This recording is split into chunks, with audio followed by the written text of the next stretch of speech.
Bismillahirrahmanirrahim. Assalamualaikum warahmatullahi wabarakatuh.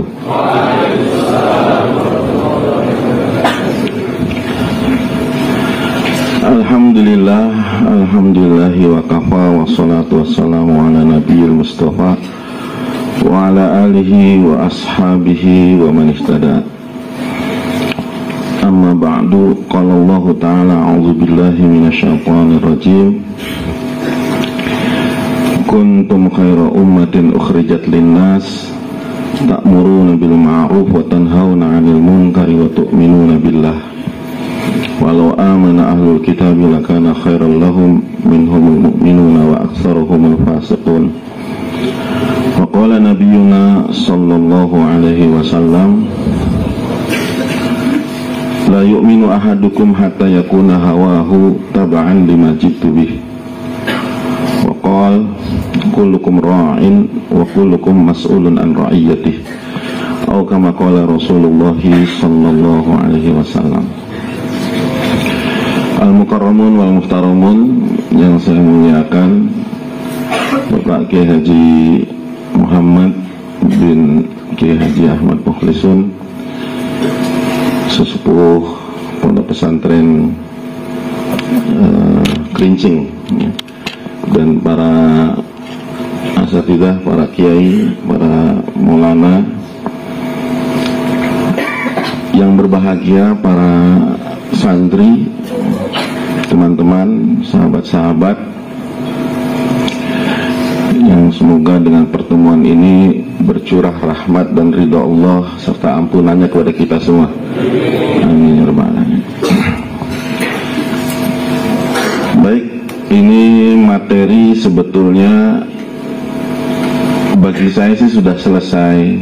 Artinya sudah selesai itu cukup lama.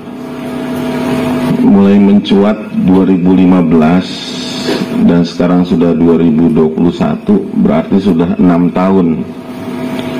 Saya sering katakan kepada teman-teman, sekarang waktunya fastabiqul khairat lah. Sudah bukan waktunya lagi untuk berdebat kusir. Dan beberapa kesempatan saya menyampaikan kronologis ataupun sejarah ikhtilaf ini dengan harapan akan muncul satu kritikan-kritikan, terutama dari sebelah.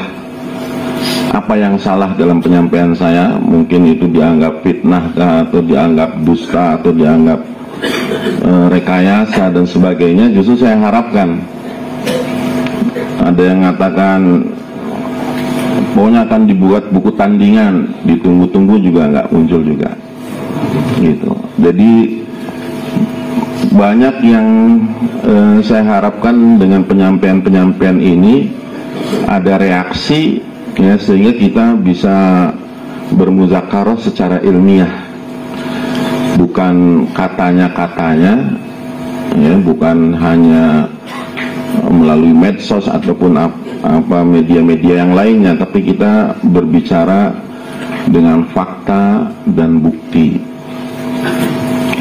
Nah, ini rupanya entah apa yang menjadikan alasan mereka, ya, dalam hal ini. Saya pun sebetulnya memastikan bahwa mereka itu tahu, gitu. Mereka tahu tentang hal ini tahu. Tapi banyak faktor yang sehingga menghalangi, tidak menjadikan ini sebagai pilihan syura alam ini. Di sini teman-teman yang dimuliakan oleh Allah, bahwa semua yang saya tulis, ya, dalam buku Jejak Dakwah Melawan Fitnah ini buku sudah mengalami 4 kali cetak ulang dan diterjemahkan ke dalam berbagai bahasa, termasuk bahasa Inggris, bahasa Thailand, kemudian juga Melayu. Karena kita juga ingin supaya apa yang menjadi hujah itu adalah hujah yang kuat, berdasarkan memang bukti dan juga berdasarkan saksi yang menyaksikan. kalau dibilang ada isu ini itu dan sebagainya, walaupun itu viral di medsos ataupun di pemberitaan, tapi kita juga mesti mengajukan mana buktinya dan siapa saksinya. Cukup mudah, karena dalam Islam ini kan bukti dan saksi itu memegang peranan penting ya, dalam hukum. Nah, akhirnya saya meminta izin waktu itu kepada para masyaikh ya, di antara masyaikh-masyaikh yang saya datangi Maulana Ibrahim Deula damat barokatuh, kemudian juga Maulana Ahmad Lat, kemudian Maulana Ahmad Miri sebagai khadim Maulana Zubair Allah yarham, kemudian kepada para syuro kita juga, saksi-saksi di India, saksi-saksi di Pakistan, saksi-saksi di Bangladesh, kita temui, kita datangi. Dan yang sebetulnya sangat berperan itu bukan saja beliau-beliau yang tadi saya sebutkan, tapi di antara kejadian-kejadian itu saya sendiri langsung yang menyaksikan. Saya sendiri langsung menyaksikan karena perjalanan ini cukup lama. Kalau orang mungkin tahunya dari 2015, 2016 ramenya, 2017 ributnya, oh berarti itu sudah walad dolinnya saja ya, tinggal amin, belum dari auzubillahnya. Mereka tuh sudah ujung ayat. Nah, jadi teman-teman sekalian, saya dengan alhamdulillah karunia Allah bisa suhbah dengan Maulana Inamul Hasan rahimahullah, berkhidmat kepada beliau. Waktu itu umur saya masih belasan tahun ya, setiap libur dari Raiwin saya akan ke India, saya akan ke Nijamuddin, dan saya akan berusaha khidmat dengan Syekh Maulana Inamul Hasan. Di situ pun banyak kejadian-kejadian yang saya saksikan, yang mungkin kalau dalam urusan tablik itu bukan dalam lingkup dakwahnya, tapi terkait dengan masalah keluarga dan sebagainya. Saya menilai bahwa kejadian ikhtilaf antara SA dan NS ini adalah apa yang justru ditakutkan oleh seluruh ulama, yaitu zalatul alim, tergelincirnya ulama. Ini kejadian bisa dikatakan kasarnya adalah zalatul alim, tergelincirnya ulama dengan berbagai macam keadaan yang menimpa dia, terutama dalam sisi dakwah itu sendiri. Kita na'udzubillah min dzalik ya dari hal itu. Tapi rupanya terjadi juga dalam dakwah ini. Ulama-ulama yang menggaungkan kebesaran Allah, menggaungkan sunnah Nabi SAW, ternyata bisa juga tergoda ataupun terpleset, tergelincir dalam hal itu. Apa yang dikatakan dalam Malfuzat Maulana Zakaria rahmatullah alaih, bahwa hubul jah, cinta penghormatan, cinta pengakuan, cinta kemasyhuran, itu lebih jahat, asyaddu min hubil mal, yang lebih jahat daripada cinta harta. Ini yang terjadi. Dan ditambah lagi dengan ekses ataupun peranan orang-orang luar yang memang menghendaki bahwa dakwah ini menjadi rusak. Karena kekuatan dakwah ini adalah kekuatan yang tidak bisa dibendung oleh apapun. Cerita ini pun ada kaitannya banyak, dan saya saksikan langsung, mungkin yang orang lain tidak saksikan. Peranan musuh-musuh Islam dalam menghancurkan dakwah itu. kebetulan saya juga menyaksikan ada hal-hal seperti itu yang terjadi di markas Nizamuddin waktu itu. Baik, sekarang ini ringkasnya bahwa sesungguhnya ikhtilaf ini sangat sederhana sebetulnya, yaitu dari masalah keluarga.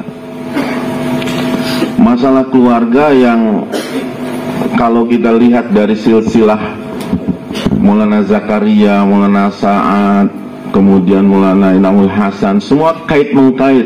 Mereka itu nikah dengan sesama sepupu-sepupu, dengan sepupu-sepupu sendirilah, terus begitu.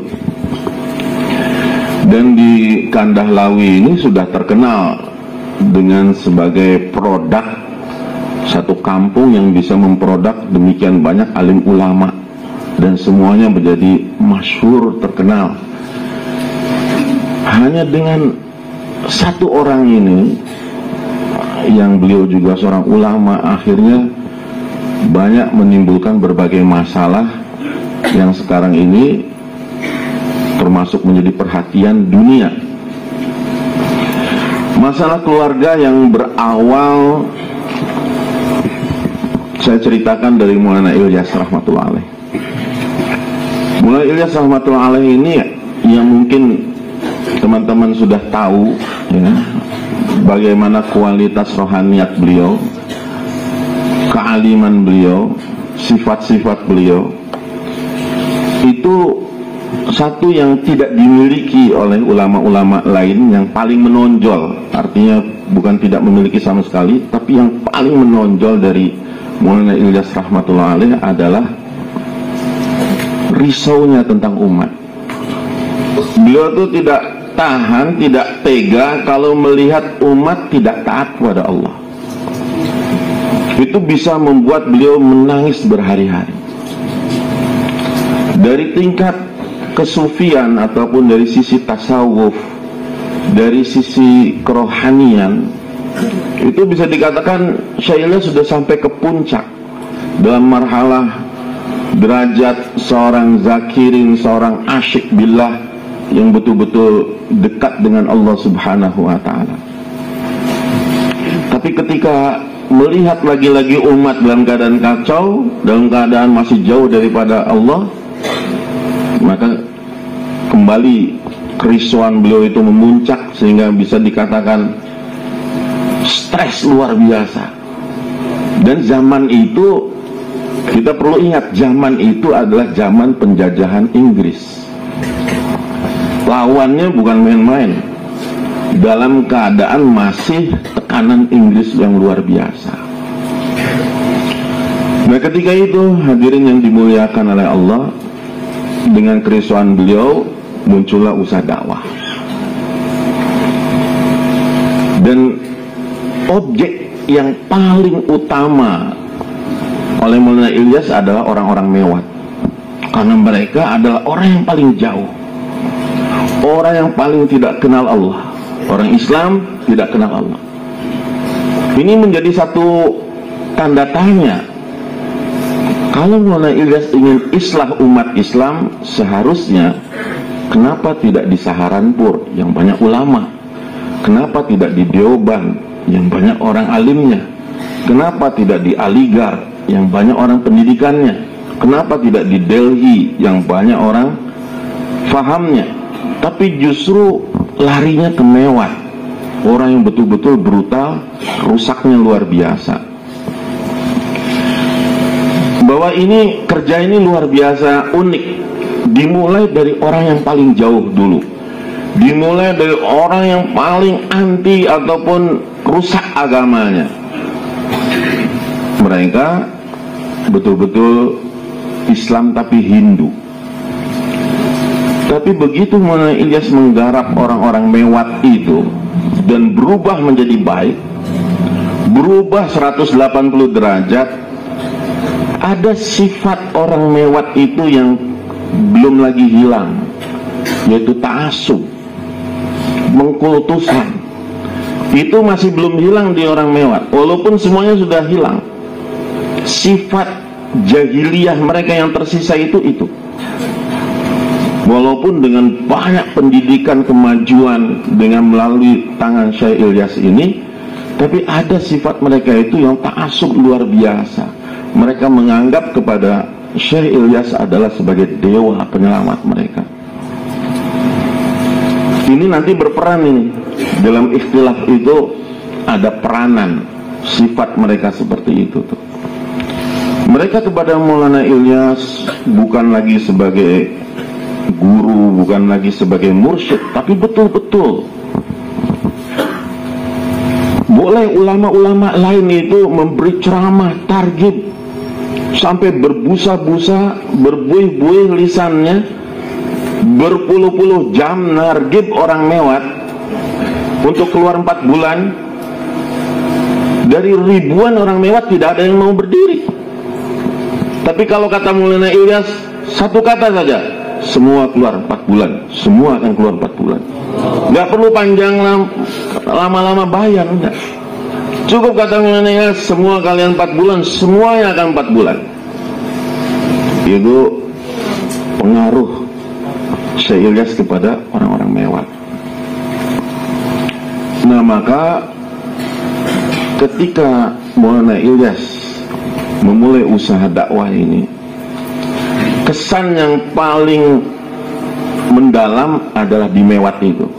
Bisa dikatakan tabligh itu Mewat. Tabligh itu Mewat. Belum ada di daerah-daerah lain. Di India sendiri hanya beberapa kawasan saja, hanya Mewat saja yang paling memuncak dengan usaha dakwah. Alim ulama lain ikut, beberapa tokoh ulama ikut, tapi tidak sehebat usaha dakwah di Mewat. Menjelang wafatnya beliau tahun 1944, usia Syekh Ilyas sama dengan usia Rasulullah SAW wafatnya. Diangkat dengan kenal usaha dakwah pun sama, usia 40 tahun. Dikenalkan dengan usaha dakwah, Syekh Ilyas itu sama 40 tahun. Diwafatkan pun sama 63-62 tahun. Jadi begitu Syekh Ilyas wafat, menjelang wafatnya sakit-sakitan tahun 1944 itu, satu kerisauan para alim ulama saat itu adalah siapa yang bakal ganti Syekh Ilyas. Masalahnya Mewat itu sudah seperti apa kepada Maulana Ilyas, siapa yang bakal gantikan? Ulama yang lain banyak, tapi yang bisa membawa orang Mewat ini siapa? Akhirnya semua bermusyawarah. Itu yang paling dirisaukan. Dan semua ketika itu sepakat yang paling pantas untuk menjadi pengganti Syekh Ilyas adalah Syekh Zakaria. Ada orang mengatakan, kapan Maulana Zakaria keluar di jalan Allah? Karena begitu bencinya kepada Maulana Zakaria, orang-orang sebelah itu sekarang menghujat Maulana Zakaria dan menghujat Syekh Inamul Hasan. Sampai sekarang sedikit demi sedikit Fadul Amal itu disingkirkan. Mereka mengkritik segala keburukan-keburukan Maulana Zakaria rahmatullah alaih. Jadi mereka katakan, Maulana Zakaria kapan keluar? Buku biografi tentang Syekh Zakaria itu lebih daripada 12 yang dalam bahasa Urdu. Dan itu menjelaskan semuanya siapa sosok Syekh Zakaria. Kalau orang yang ahli sanad dalam keilmuan, terutama hadis, seluruh ahli hadis di dunia ini setidak-tidaknya pasti akan kembali merujuknya kepada Syekh Zakaria. Disebutnya sebagai Syekhul Hadis Haromain. Ya, setelah Syekh Aman wafat, tidak ada lagi yang memiliki julukan Syekhul Hadis Haromain, ya, dan itu kepada Syekhul Hadis Maulana Zakaria rahmatullah alaih. Itu Mewat bisa berubah ya karena berdua ini bergerak. Belum ada jamaah, belum ada apapun markas, belum ada halaqah, belum ada muhala. Siapa yang meluangkan waktu hari-harinya dari Delhi terus pergi ke Mewat, berjalan kaki? Ya ini berdua inilah. Maulana Ilyas dan Maulana Zakaria. Beliau terus itikaf di sana, berlama-lama di Mewat, datangi satu-satu orang, gang ke gang, rumah ke rumah. Ini usaha dakwah yang dimulai oleh dua orang ini. Maka ketika menjelang ajal dari Syekh Ilyas ini, semua orang sepakat yang paling cocok, yang paling sesuai dari sisi apapun lah, jam terbang, pengalaman, nasab, silsilah, keilmuan, kearifan, kekhusyuan kepada Allah dan sebagai sifat-sifat yang lainnya, itu Syekh Zakaria. Padahal ketika itu ada Syekh Abdul Rashid Ganggohi, ada Mufti Kifayatullah, Syekh Abdul Hasan Ali Nadwi, dan berbagai ulama lainnya. Tapi begitu menjelang wafat, mereka datang ke Maulana Zakaria, nyampaikan unek-unek itu. Mereka katakan, wahai Syekh, yang pantas untuk menggantikan Syekh Ilyas nanti ini adalah antum. Apa jawaban Syekh Zakaria? Tidak. Syekh Ilyas itu orang yang arif, orang yang bijak. Insya Allah beliau akan membimbing siapa yang akan jadi penggantinya nanti. Dan betul, dipanggillah 3 orang, Maulana Zakaria rahmatullah alaih, Maulana Zafar Ahmad rahmatullah alaih, dan juga Maulana Abdul Qadir Raipuri rahmatullah alaih. 3 orang ulama besar ini dipanggil oleh Syekh Ilyas, dan mereka disuruh, kalian bertiga bermusyawarah, pilih siapa yang bakal menjadi pengganti aku. Nama-namanya disodorkan oleh Maulana Ilyas. Maulana Yusuf rahmatullah alaih, putra beliau, Maulana Yamul Hasan, Maulana Ikhtishamul Hasan, Maulana Ridhol Hasan, kemudian Maulana Daud Mewati, dan Hafiz Mahfud. Ini 6 orang ini rekomendasi dari Maulana Ilyas. Hafiz Makbul Hasan. Ketika direkomendasikan ini, kata Maulana Ilyas, aku lebih condong kepada Hafiz Makbul Hasan sebagai pengganti aku. Ini diperhatikan, bukan Maulana Yusuf yang direkomendasikan oleh Maulana Ilyas, bukan anaknya, bukan keturunannya, bukan nasabnya. Hafiz Makbul ini bukan orang Kandah, tidak ada kait-mengait dengan Kandahlawi, tapi ditunjuk, diprioritaskan oleh Maulana Ilyas karena Hafiz Makbul lebih sering bersama dengan Maulana Ilyas, dan juga dari sisi kerohanian, dari sisi keilmuan, semuanya lebih cocok menurut Maulana Ilyas, karena melihatnya menghandle Mewat. Bertiga musyawarah. Maulana Ilyas doa, ya Allah rahmati mereka, bimbing 3 orang ini untuk menentukan siapa amir yang terbaik nanti. Begitu selesai musyawarah, 3 orang ini datang kepada Maulana Ilyas. Ketika itu Maulana Yusuf ada, sedang mijitin Maulana Ilyas. 3 orang ini datang, lalu dikatakan oleh Maulana Zakaria, oleh Maulana, kami telah musyawarah dan sepakat bahwa pengganti engkau adalah Syekh Yusuf. Dengan pertimbangan ini nasab yang juga ada kaitannya, bukan sekedar nasab, tapi ini ada kaitannya dengan Mewat. Mewat ini kepada Maulana Ilyas bagaimana, dan ini bisa diredakan oleh Maulana Yusuf rahmatullah. Akhirnya Maulana Ilyas pun ikut musyawarah, taat musyawarah. Nafsunya dia ingin siapa? Hafiz Makbul. Tapi keputusan musyawarah Maulana Yusuf. Singkat cerita, Maulana Yusuf pun jadilah sebagai amir pengganti Maulana Ilyas rahmatullah alaih. Maulana Yusuf waktu itu masih sangat muda, dan juga pengalamannya sebetulnya dari sisi ini tabligh jauh dibandingkan dengan Maulana Inamul Hasan. tapi pertimbangan utama adalah masalah mewat, karena tablik adalah mewat ketika itu. Zaman Maulana Yusuf berubah peta tabliknya. Zaman Maulana Yusuf ketika itu, karena beliau orang yang sangat konsennya pada ilmu, pada kitab, pada pelajaran, maka beliau senantiasa didampingi oleh dua orang, yaitu mertuanya Maulana Zakaria rahmatullah alaih dan juga Maulana Inamul Hasan. Kenapa Maulana Inamul Hasan? Karena Maulana Inamul Hasan ini dari sejak umur 13 tahun sudah selalu ikut kepada Maulana Ilyas. Berbeda dengan Maulana Yusuf. Maulana Yusuf sibuk di pondok, tapi Maulana Inamul Hasan hampir seusia dengan Maulana Yusuf. Beliau selalu ikut kepada Maulana Ilyas sampai usia 18 tahun sudah dibaiat, sudah menjadi khalifah Maulana Ilyas. Usia 18 tahun.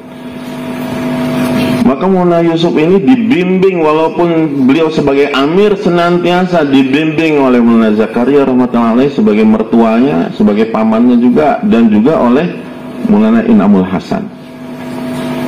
Perjalanan ini luar biasa, berkembang dari yang tadinya mewat dan India saja, mulai berkembang kepada 24 negara, termasuk Indonesia,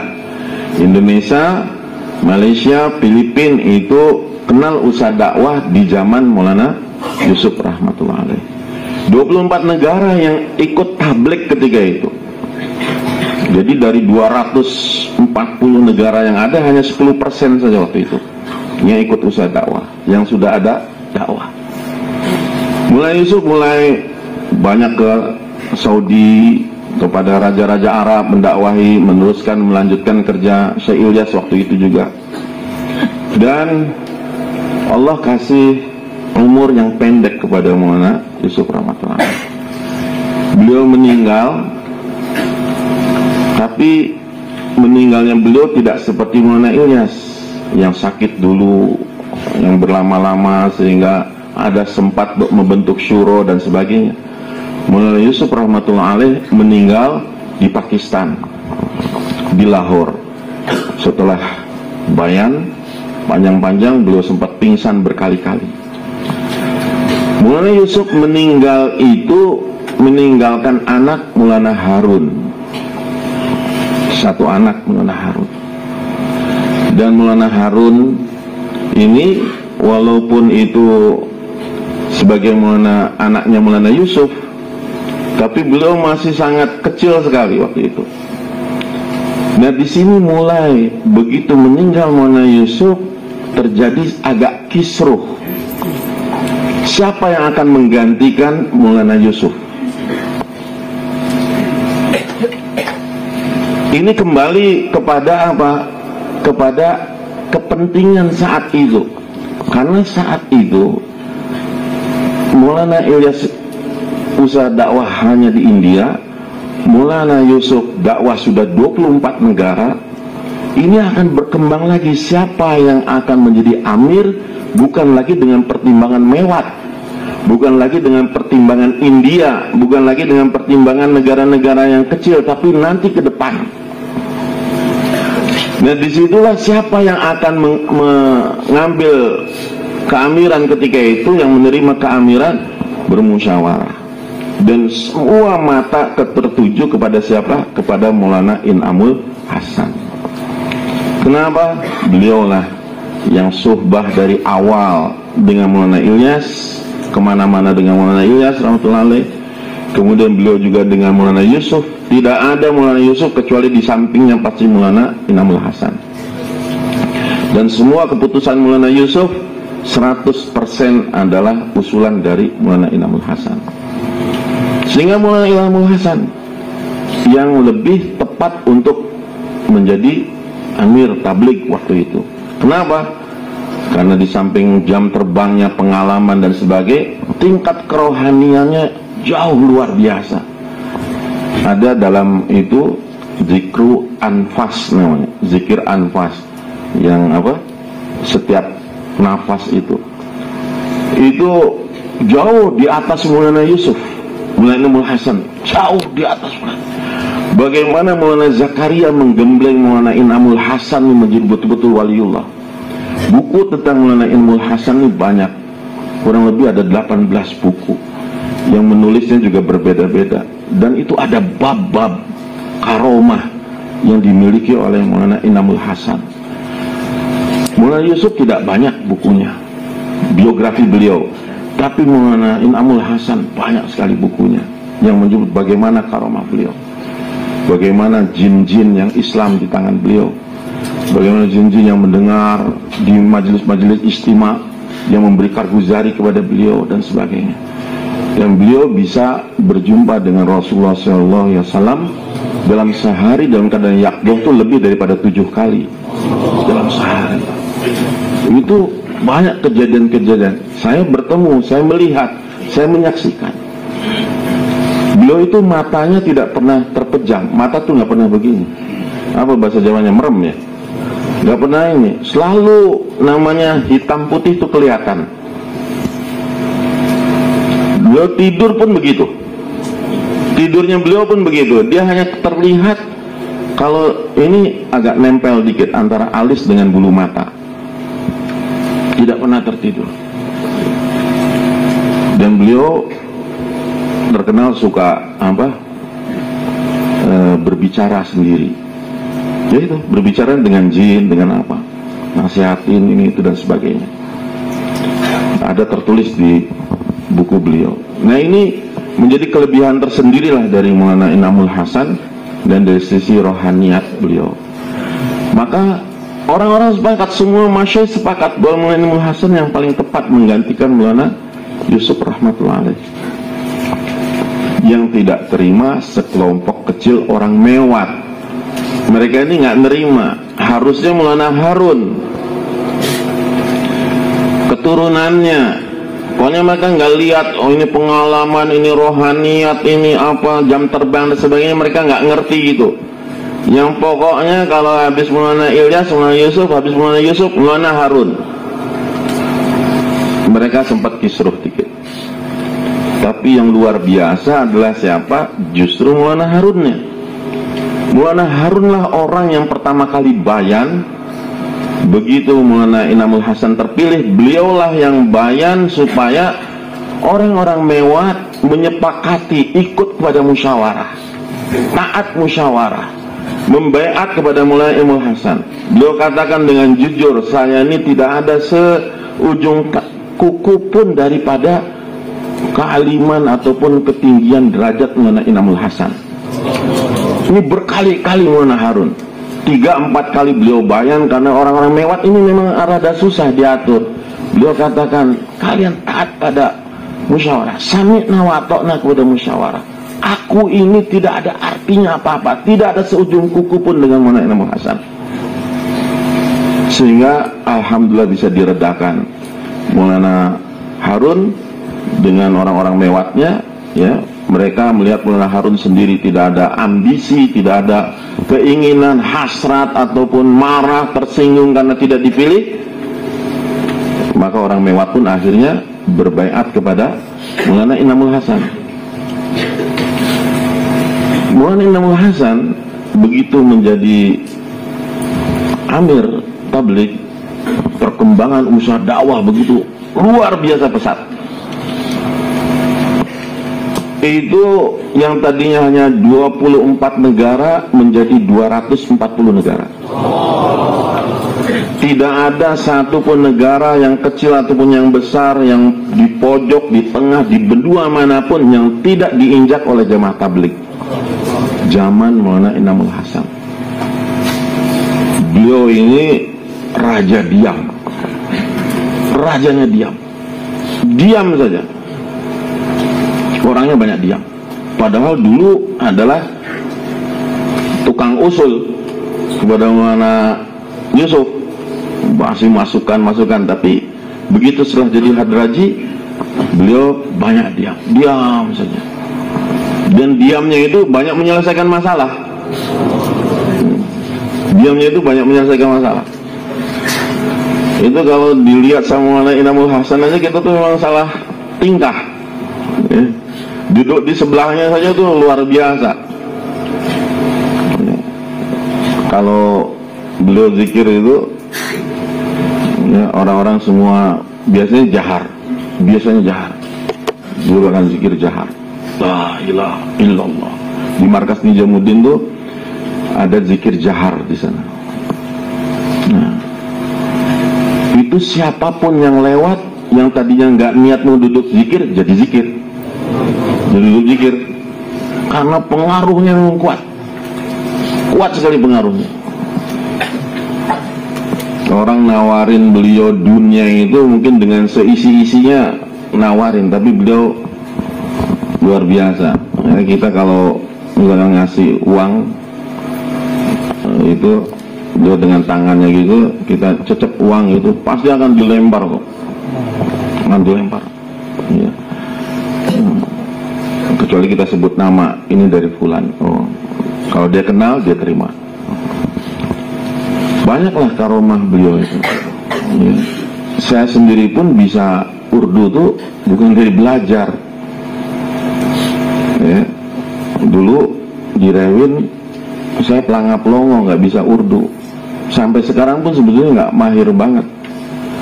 Cuma pernah disuruh bawa sesuatu dari Haji Abdul Wahab sebagai hadiah kepada Maulana Inamul Hasan. Saya dari Pakistan ke India, ngobrol-ngobrol, saya pakai bahasa Arab, dia langsung tampar pipi saya. Urdu me bola karo. Urdu me bola karo katanya. Bicara pakai bahasa Urdu. Nah, dari itu saya mulai ngerti Urdu. Nah, jadi ya apa? Alhamdulillah kecipratan gitu kan. Setahun dikit. Banyak peristiwa waktu Maulana Inamul Hasan beliau saya sempat khidmat tuh, banyak peristiwa yang saya saksikan. Di pertengahan jalan Maulana Harun meninggal dunia, masih muda lagi. Meninggal dunianya ini agak nggak wajar ya. Beliau muntah-muntah hitam sehingga orang semua menyangka bahwa ini kena teluh ataupun sihir. Sampai para masyaikh ketika itu berusaha untuk meruqyah, tapi memang tidak ada umur. Meninggal dunia Maulana Harun, dan Maulana Sa'ad masih usia 8 tahun ketika itu. Maulana Sa'ad ini tidak pernah ketemu dengan Maulana Yusuf karena meninggal dulu Maulana Yusuf. Maulana Sa'ad kemudian lahir, selisih 3 bulan kalau nggak salah. Nah, begitu Maulana Harun meninggal, isu yang tadinya harus Maulana Harun jadi amir muncul lagi. Ini diteluh, ini sih, ini gara-gara ini yang benci dia, yang apa, macam-macam lah. Dan jangan salah paham, di India itu yang namanya sihir teluh itu luar biasa kuat. Kayak di Cirebon, Banten gitu. Itu teluhnya kuat, peletnya juga kuat. Jadi kalau di sana memang itu luar biasa sihir teluh itu. Sehingga ketika Maulana Harun meninggal dunia, orang-orang menyangka ini permainan seseorang. Tapi sebagian keluarga dari Maulana Harun, istrinya, itu menyangka bahwa ini adalah terlalu disiplinnya gemblengan Maulana Zakaria. Karena Maulana Zakaria ketika Maulana Yusuf naik, beliau itu memang asli sebagai pendidik rohani. Maulana Zakaria ini, beliau saja ketika masih kecilnya itu tidak boleh bicara, tidak boleh ngomong dengan orang lain yang sepergaulan, seusianya, dikerem aja di ini, tidak boleh makan kecuali 30 juz sudah khatam. Pendidikannya ekstrim. Nah itu Maulana Zakaria ngedidik 3 orang, Maulana Harun, Maulana Inamul Hasan, Maulana Zubair, dan Maulana Tolhah, anaknya Maulana Yusuf Maulana Harun, anaknya Maulana Zakaria Maulana Tolhah, dan Maulana Zubair, anaknya Maulana Inamul Hasan. 3 orang ini dididik, memang dipesani supaya mereka ini karena bakal calon nanti pemimpin di masa yang akan datang. Maka 3 ini digembleng rohaniannya betul-betul. Ya, kalau kita dengan berbagai macam gemblengan lah, tidak tidur, puasa dan sebagainya, harus zikir sekian ratus ribu kali, itu sudah biasa. Dan memang ahlinya adalah Maulana Zakaria. Ketika Maulana Harun meninggal, ada tuduhan sebagian keluarga, ini gara-gara Maulana Zakaria terlalu ekstrim mendidik Maulana Harun. Maulana Zakaria sendiri mengakui, seandainya tahu bahwa umurnya tidak lama, aku tidak akan mendidiknya begitu ekstrim kepada Maulana Harun. Tapi orang lebih meyakini bahwa itu adalah pengaruh sihir dan teluh. Rupanya isu ini dikembangkan oleh orang-orang yang benci kepada usaha dakwah, dikembangkan menjadi kebencian keluarga. Maulana Sa'ad itu dititipi oleh ibunya supaya diasuh oleh Maulana Harun. Ketika meninggal Maulana Yusuf itu diasuh oleh siapa? Oleh Maulana Zakaria, oleh Maulana Inamul Hasan, betul-betul dalam bimbingannya. Tapi begitu Maulana Harun meninggal, ini kebencian kepada Maulana Zakaria dan kepada Maulana Inamul Hasan ini terus dihembuskan, betul-betul dihembuskan, sehingga Maulana Sa'ad yang usianya 8 tahun itu tumbuh besar jadi remaja dengan rasa benci kepada Maulana Zakaria, benci kepada Maulana Inamul Hasan. Maulana Zakaria meninggal, Maulana Inamul Hasan meninggal, semua keturunannya dibenci. Ini yang jadi masalah sebetulnya. Dan orang-orang yang itukan kebencian itu, yang memasukkan rasa benci itu masih ada. Masih ada. Inilah yang menjadi sumber ikhtilaf sebetulnya, kebencian. Kenapa selalu dikatakan kepada Maulana Sa'ad itu, dibisikkan dari kecil, seharusnya yang jadi amir tuh kamu, seharusnya yang jadi amir tuh bapak kamu, terus kamu, terus begitu saja. Zakaria itu dia tidak adil, tidak bijaksana, dia merebut, dia mengambil hak keamiran bapak kamu. Nah, begitulah. Dan Maulana Inamul Hasan tuh begini-begini. Akhirnya tanpa disadari itu tumbuh. Kenapa saya katakan demikian? Karena terbukti dari banyak sekali perilaku, ungkapan, surat-surat dari Maulana Sa'ad kepada keturunan Maulana Zakaria dan juga kepada keturunan Maulana Inamul Hasan. Bencinya itu luar biasa benci. Maka dikatakan Maulana Syahid, bukan seperti permusuhan antara Muawiyah dan Ali radhiyallahu anhuma. Muawiyah dan Ali radhiyallahu anhuma walaupun sesama muslim, sesama sahabat, tapi ada etika. Ada etika mereka dalam ikhtilaf mereka. Ini tidak, betul-betul tidak. Dan itu saya lihat sendiri bagaimana kalau dikatakan zolim, bagaimana zolimnya itu kepada keluarga tersebut. Maulana Syahid, Maulana Aqil, Maulana Rashid, Maulana Sajjad, keturunan-keturunan Maulana Zakaria, dan keturunan Maulana Inamul Hasan, Maulana Zubair. Maulana Zubair itu tahun 96 waktu istimewa di Ancol, saya tidur malam itu 3 hari ya di Ancol. Tidur malam pertama saya di kamar Maulana Zubair, malam kedua saya di kamar Maulana Umar Palanpuri. Ketika saya tidur di sisi Maulana Zubair, beliau panggil saya, kamu punya mobil tidak? Saya bilang saya tidak punya. Bisa usahakan mobil? Saya bisa. Saya cari-cari, dapat mobil punya Usman orang Bandung, orang lama Bandung, tapi sekarang sudah tidak ditablik lagi. Usman punya mobil Carry, zaman dulu tuh Carry, tapi masih bagus Carry-nya. Terus Eri itu rupanya mana Zubair, dia malam-malam dia minta kepada saya, kamu bawa saya kemana saja. Di sini ada pantai juga, ada pantai, saya bilang, ada pantai Ancol, juga bawa saya ke sana. Diam-diam Maulana Syahid, Maulana Zubair dan Maulana Ahmad Miri terus naik mobil itu. Ketika keluar dari Ancol Istimewa jam 1:30 malam, tidak ada yang tahu. Cukidar Hirosa itu tidak tahu. Kita keluar. Beliau di pantai itu menangis. Beliau menangis. Saya pun heran kenapa menangis. Tapi saya lihat pertengkaran tadi pagi itu memang luar biasa. Pertengkarannya itu luar biasa. Menangis, doa ini semua. Udah nggak tahan kayaknya tuh. Terus sayangnya pulangnya itu ketahuan sama Hirosa.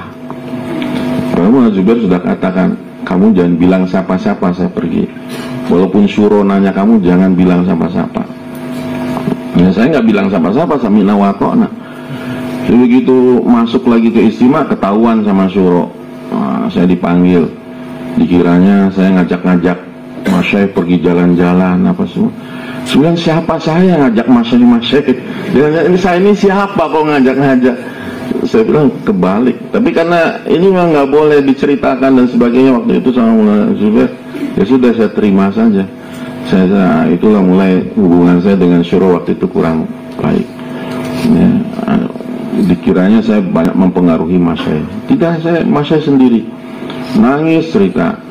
Malam kedua saya di Maulana Umar, tidur di Maulana Umar Palanturi. Beliau di situ ada Mufti Zainal Abidin dan sebagainya membicarakan masalah Maulana Sa'ad. Itu tahun 96. Jadi ketika itu sebetulnya kembali kepada ketika Maulana Harun meninggal, orang-orang yang menanamkan kebencian itu memang tujuannya satu, dan itu sudah difirasati oleh Maulana Inamul Hasan bahwa akan ada salah satu dari keluarganya yang nanti akan menjadi sasaran musuh-musuh supaya pecahnya usaha dakwah ini. Firasat itu sudah ada, Maulana Inamul Hasan sudah ada. Ketika itu di Istimewa Mewat, Maulana Inamul Hasan gelisah.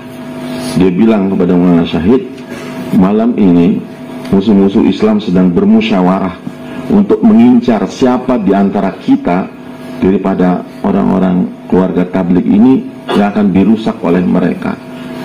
Itu Maulana Inamul Hasan menangis, luar biasa menangis waktu itu. Kalau lihat Maulana Inamul Hasan tuh memang pasti wajah kita tuh akan senang, suka sama beliau. Ya. Kemudian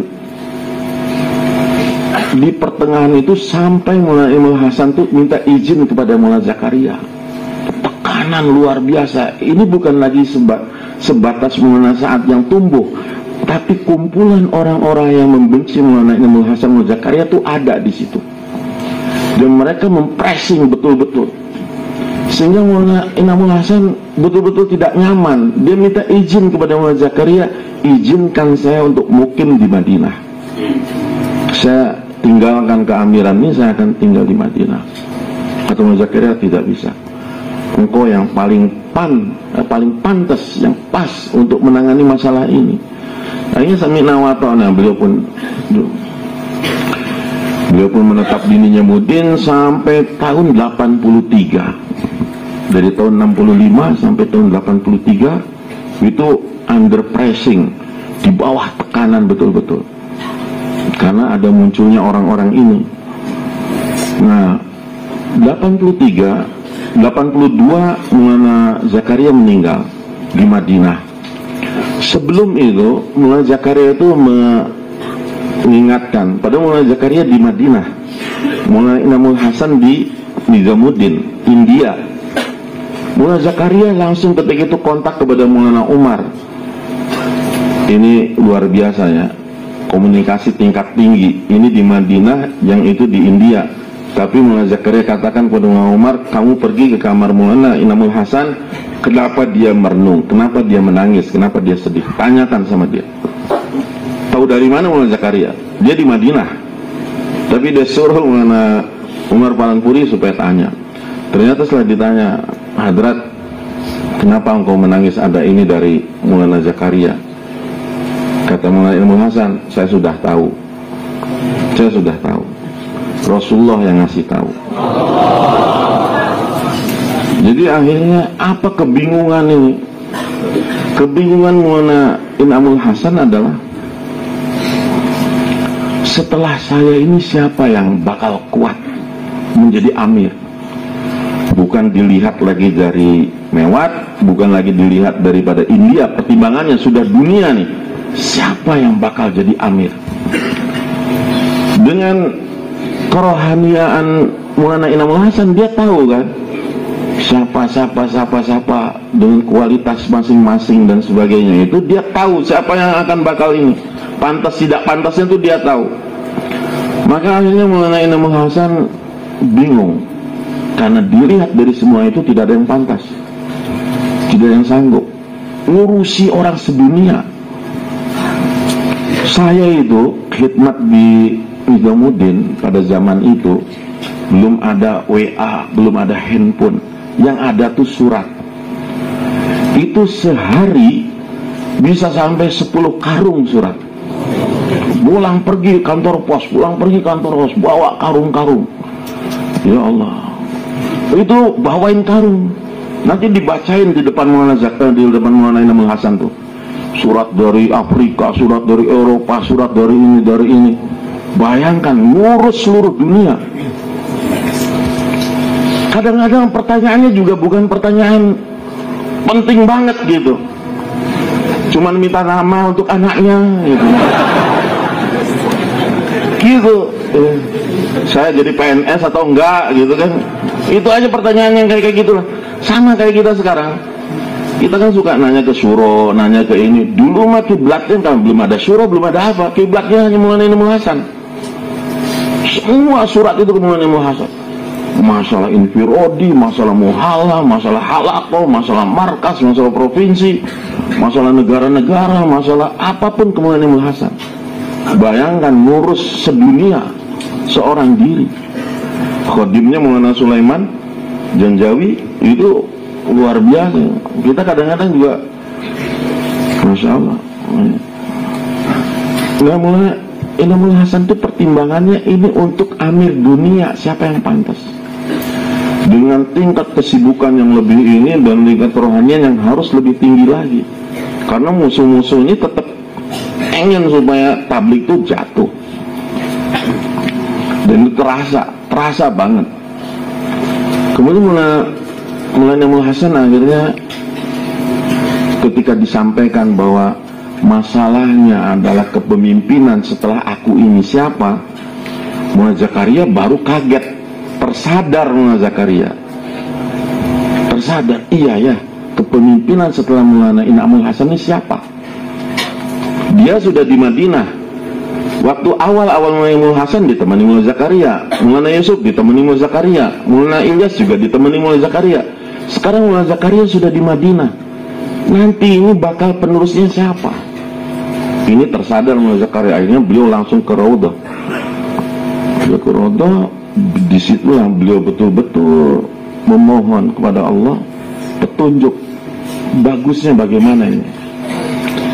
Disitulah datang Rasulullah SAW mengarahkan kepada Maulana Zakaria bentuk syuro. Bentuk syuro itu datang dari Rasulullah. Makanya ketika ini disampaikan kepada Maulana Inamul Hasan, langsung wafat Maulana Zakaria 83 itu pembentukan syuro di seluruh dunia. Di Jawa ketika itu yang markas itu, seingat saya ya, di Jawa seingat saya yang markas itu hanya Bogor, Cirebon, Solo. Waktu itu hanya 3 itu, kalau tidak salah ya, yang jadi markas. Makanya disebutnya waktu itu Syuro Cirebon, karena Maulana Inamul Hasan pengen nama-nama masuk siapa yang jadi syuro. Semua negara, semua itu mulai dilazimkan syuro-syuro, diangkat syuro. Antara 80-an itu semua diminta supaya ada syuro. Nah, syuro berjalan.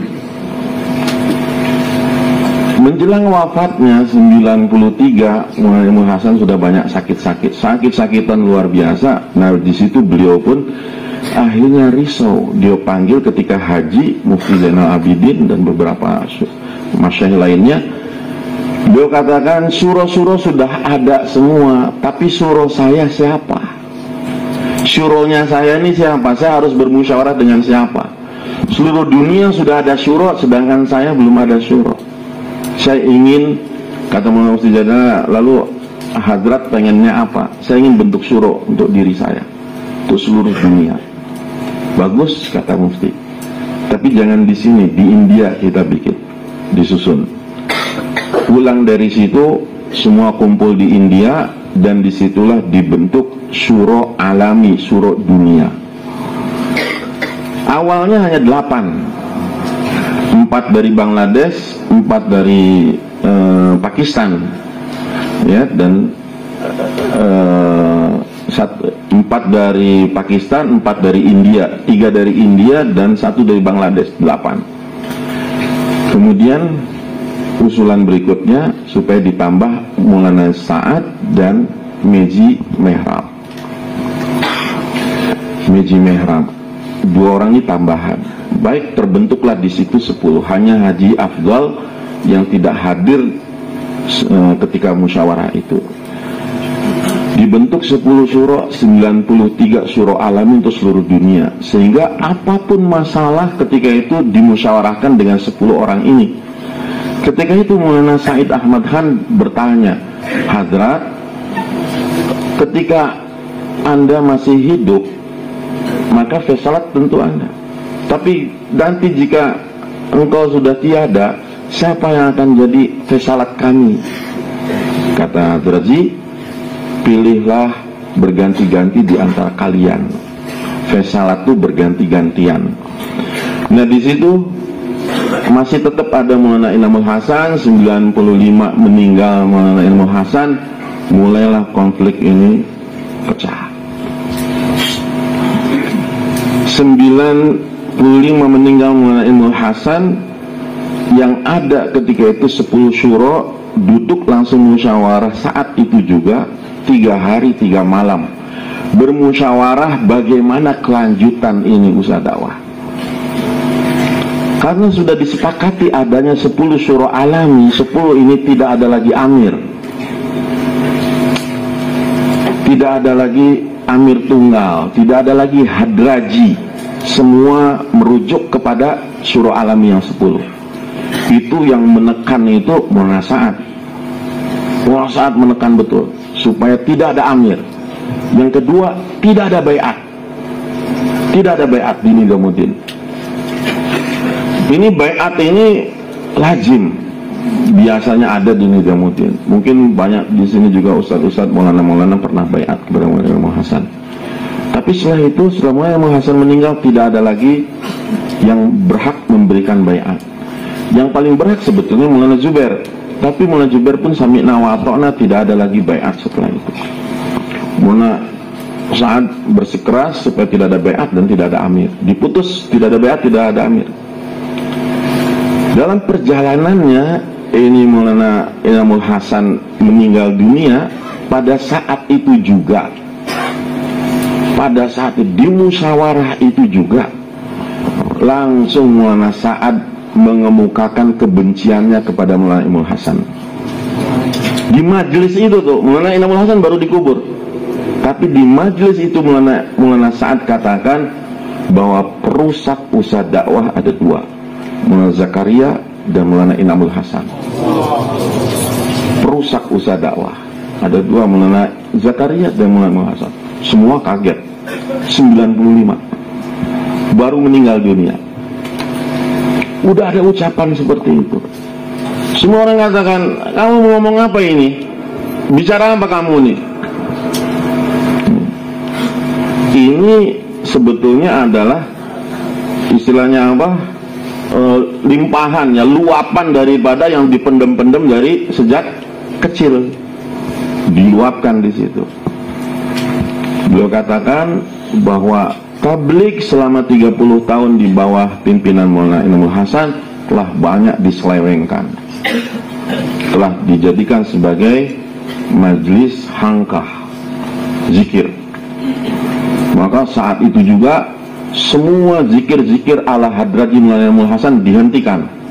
Tidak ada lagi zikir jahar, tidak ada lagi zikir sama-sama, tidak ada lagi majlis zikir, tidak ada lagi ini. Beberapa Maulana diusir, termasuk Maulana Iftikharul Hasan, pamannya sendiri, uaknya sendiri diusir dari Nizamuddin. Nah, sehingga khilafat zikir yang tadinya sudah diberikan oleh Maulana Iftikharul Hasan diambil lagi oleh Maulana Iftikharul, dicabut dari Maulana Sa'ad. Maulana Sa'ad tidak punya ijazah bai'at dari siapapun, ijazah zikir dari siapapun.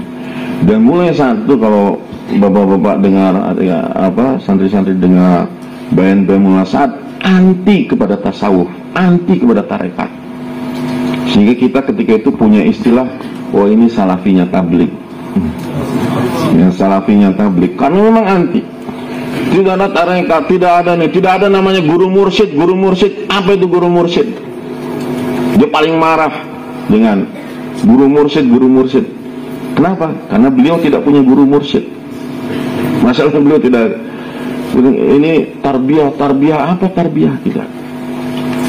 Nah ini sampai ke apapun yang ketika itu berbau tasawuf, berbau zikir, berbau bai'at itu semua disingkirkan. Kita sempat heran juga, karena dulu Maulana Sa'ad sebelum 96 namanya tidak begitu mencuat. Yang mencuat itu Maulana Zubair, karena Maulana Zubair kemana-mana selalu ikut dan selalu gantikan daripada doa ataupun musafahah Maulana Mul Hasan. Maulana Sa'ad baru muncul 96, belum muncul dengan banyak pendukung dari kalangan Mewat.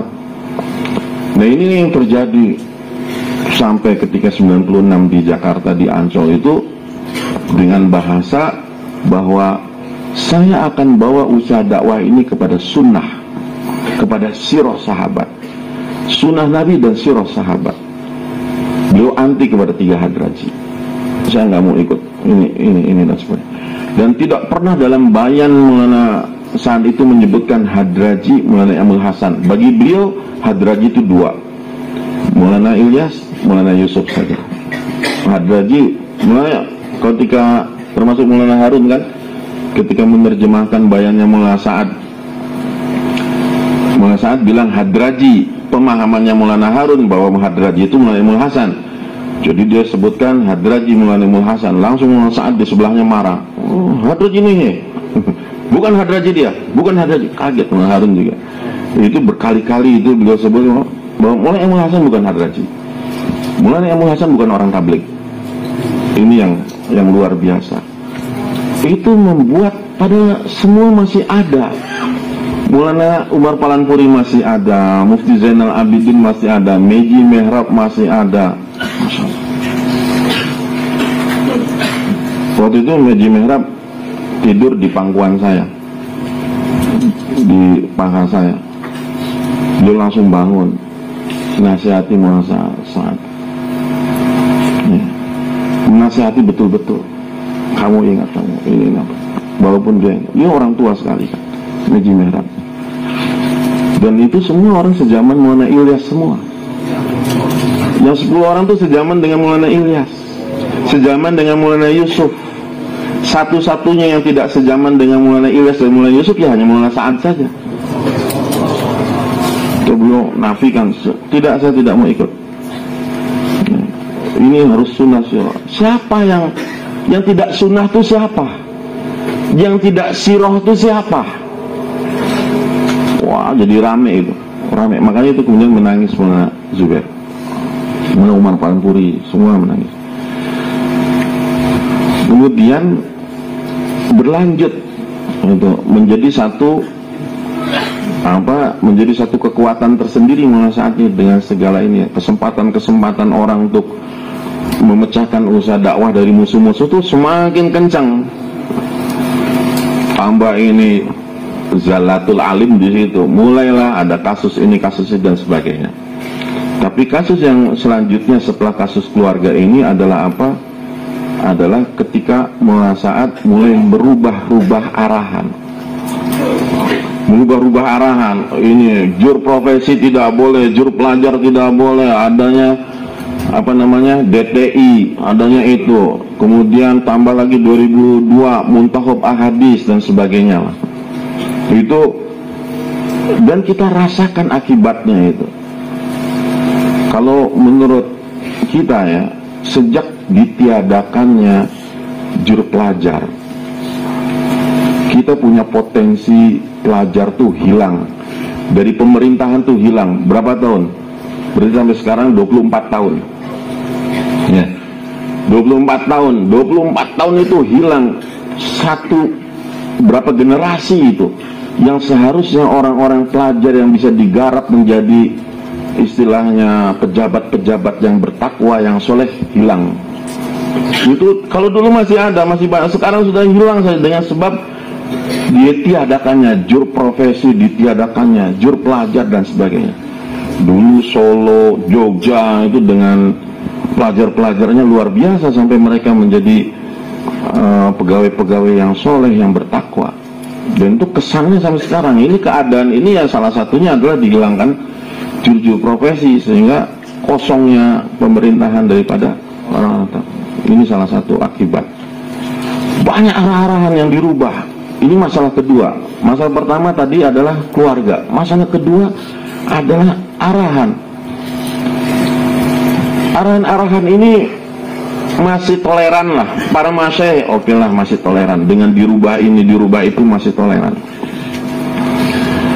Nah, tapi ketika mulai bayan-bayan, statement-statement mulai saat itu sudah nyerang ulama, nyerang pesantren-pesantren, imam-imam diserang, dan yang tidak pernah disentuh oleh para masyayikh tabligh disentuh semua. Kritikan-kritikan ulama yang belum 4 bulan, ulama yang ini yang belum 1 tahun dan sebagainya, nggak boleh baca itu sahabat, nggak boleh ngimami, jangan nikahkan anak kamu dengan orang yang belum 4 bulan. Apa ini? Kasihan kan yang belum 4 bulan.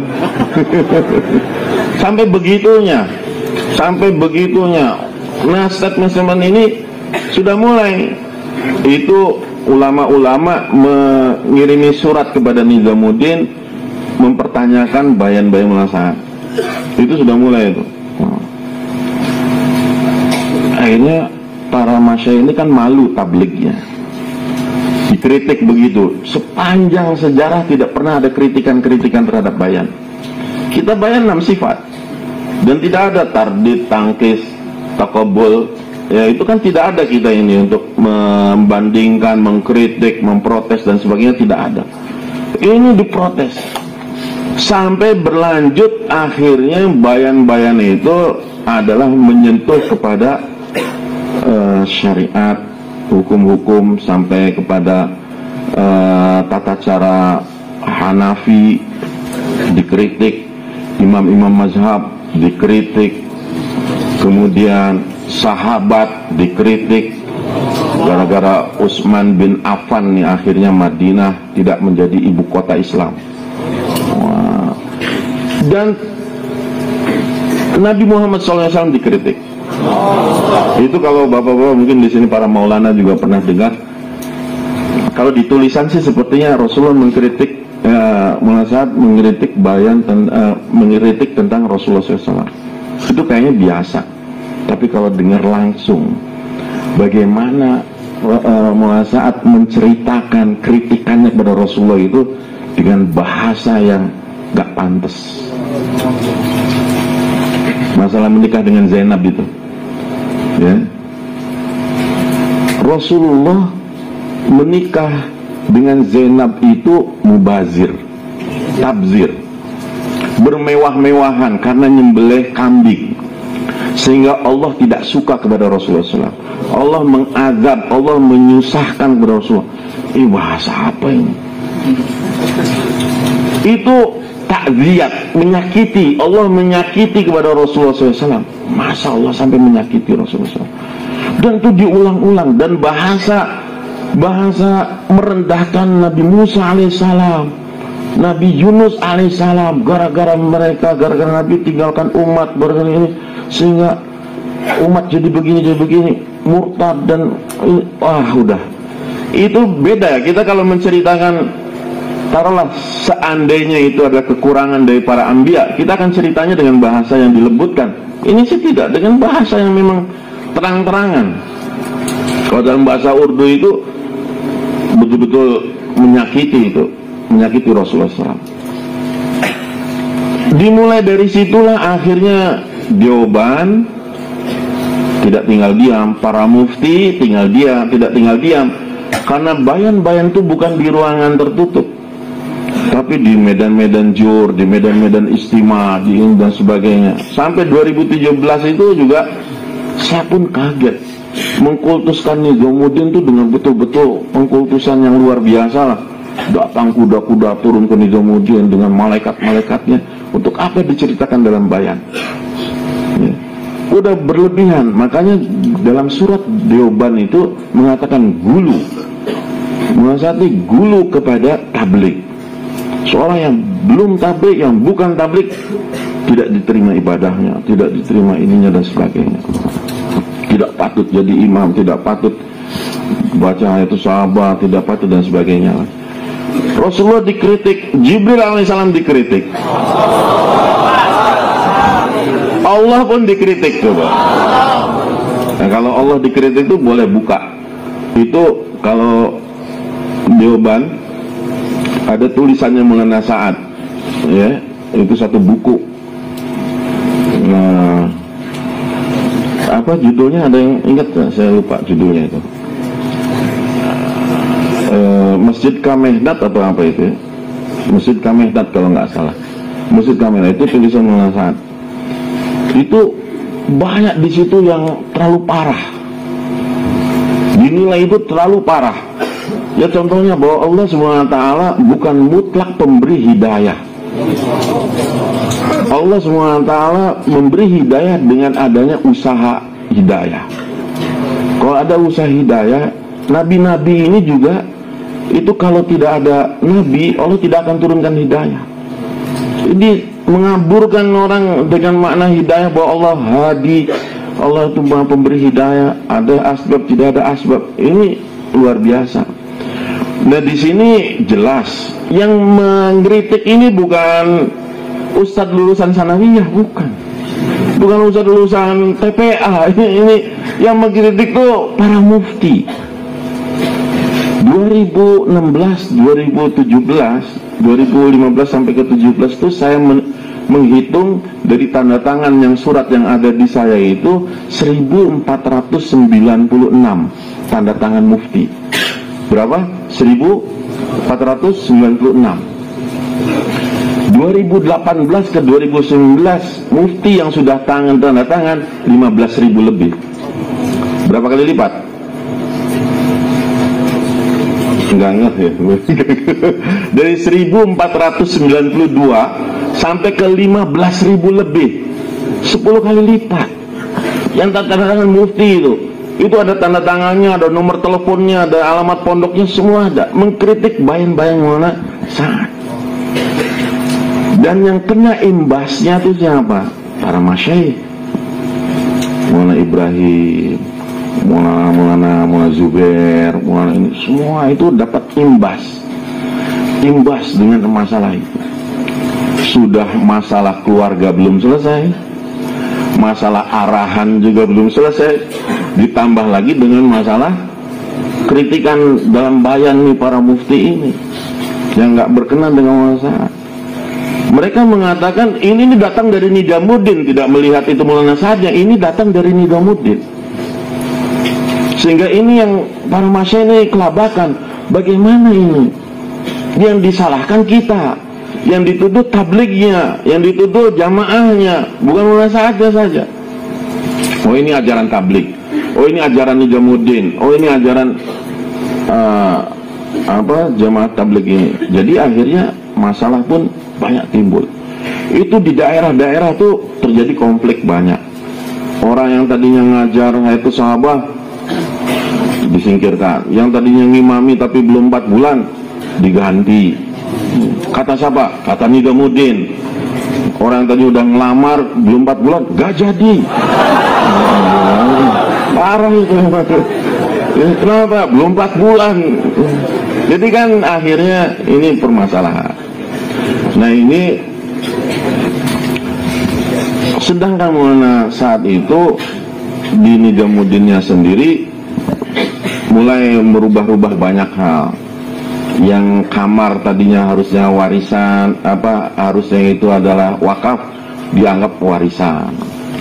Setelah meninggalnya Maulana Izhar, keuangan apa semua dipegang oleh Maulana Sa'ad pribadi. Wah, terus banyak lagi lah macam-macam ini. Nah, dengan masalah itu akhirnya mereka sering menasehati Maulana Sa'ad. Dinasehati, Maulana Ibrahim nasehati, Maulana Ahmad Lat nasehati, Maulana Izhar, Maulana Zubair, semua nasehati. Tapi jawabannya tuh bukan mangut-mangut. Kalau dia mangut-mangut saja ini malah dimarahi. Marah. Ada yang pernah lihat marahnya Maulana Sa'ad? Pernah. Wah, ngeri Pak. Ngeri. Kalau di sini ada Ustadz galak, itu lebih galak. Itu yang ngeri. Makanya dikatakan di kata Maulana Syahid itu kata-katanya itu tuh adalah kata-kata yang paling buruk lah. Kaburo. Itu keluar dari lisannya. Itu saya lupa ayatnya. Itu memang kata-katanya parah. Kata-katanya parah banget. Nah ini yang menjadi satu ketidaknyamanan di Nizamuddin. Sudah mulai itu tidak nyaman. Parahnya lagi adalah Maulana Sa'ad karena tidak nyaman begitu, beliau mulai menyewa hirosah pribadi. Hirosah pribadi ini diambil dari pemuda-pemuda yang belum 4 bulan, 40 hari tinggal bersama. Khusus tak kajahnya hanya hirosah beliau. Preman-preman apa semua tuh tugasnya satu, pukuli siapa yang menjelekkan Maulana Sa'ad. Ada yang bisik-bisik, pukuli. Nah ini tertuang dalam buku diarinya Maulana Zubair, dalam suratnya Maulana Ibrahim, Maulana Ahmad Lat, Maulana Juher, semuanya itu tertuang. Bagaimana ini mulai pukul-memukul, Maulana Yakub dan sebagainya, itu menceritakan ahwal Nizamuddin saat itu penuh dengan kebengisan lah. Puncaknya adalah Ramadan. Sebetulnya ada case lain antara Maulana Sa'ad dengan khodimnya, yaitu Maulana Yasin, yang diisukan ngambil uang, nerima uang, yang melewengkan uang dan sebagainya. Sama Maulana Ahmad Miri. Maulana Ahmad Miri ini khodimnya Maulana Zubair. Itu ada case yang lain. Tapi akhirnya ditimbulkan muncul isu masalah uang itu. Nah cerita ini akhirnya pada tanggal 13 Ramadan. Tanggal 13 Ramadan pagi, Maulana Sa'ad itu menelpon satu orang gangster namanya Gulzar, Delhi. Gulzar ini ditelepon, siapa? Kamu kenal saya enggak? Enggak, kamu siapa? Saya Sa'ad. Sa'ad mana? Saya Sa'ad Nizamuddin. Maulana Sa'ad siapa? Ya, saya Maulana Sa'ad siapa? Siapa lagi kalau Maulana Sa'ad siapa? Ya. Akhirnya Gulzar ini pun kaget, walaupun dia preman, ya, dia tahulah Maulana Sa'ad ini siapa kan. Akhirnya, ya Hadrat, ada apa? Kamu bisa bantu saya enggak? Bantu apa? Tolong saya. Iya, tolong apa? Saya mau dibunuh. Wah, kaget dia. Dibunuh siapa? Adalah, kamu datang ke sini, bawa anak buah kamu. Akhirnya Gulzar pun datang. Dia asli preman, gangster. Dia bawa anak buahnya. Itu dia datang, ditelepon pagi, dia datang sebelum asar. Rupanya di Nizamuddin itu sudah banyak gangster yang lain. Sesama gangster kan tahu, wah ini gangster ini gangster singkong, ini gangster pepaya, ini pisang. Oh, dia kumpul bareng. Wah ini gangster semua. Kurang lebih 300 orang gangster ketika itu kumpul. Wah, kata Guljar, ini masalah serius banget ini. Serius banget ini, soalnya itu geng-geng semua udah kumpul semua. Ini masalah serius. Nah, asar mulai saat keluar, dia kumpulkan semua di depan mereka semua. Mulai saat itu ngasih arahan. Dia cerita, saya akan dibunuh oleh Maulana Ahmad Miri dan oleh Maulana Yasin. Targetnya kalian harus bunuh dua orang ini, dimanapun mereka ketemu, dan siapapun konco-konco mereka. Akhirnya Mulai Saat yang bagi tugas, kamu jaga ini, kamu ini, gerbang ini dan sebagainya semua, kamu di pintu ini apa semua. Asar menjelang buka itu terjadi kisruh anaknya Maulana Ahmad Miri ketika bagikan makanan itu, ribut di situ, dipukuli itu sampai kalau nggak salah 43 tulang patah anaknya Ahmad Miri. Dipukuli, semua histeris, mencekam, tidak ada yang berani sahur sampai saat itu. Semua perempuan-perempuan menjerit sampai ibunya Maulana Zubair pun juga nggak mau lagi tinggal di Nizamuddin, saking takutnya. Wah, beringas, belum pernah terjadi di Nizamuddin. Orang kayak binatang liar memukuli. Orang foreign ditutup, dikunci, tidak, gerbang itu dikunci, tidak bisa turun. Sehingga luar biasa lah, sampai berdarah-darah di mana-mana. Tempatnya Maulana Ahmad Lat dihancurkan, tempat ruang tamunya.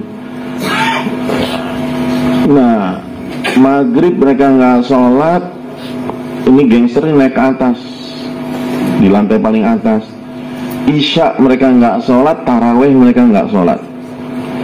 Baru ketika Maulana Sa'ad Hayatus Sahabah mereka turun semua.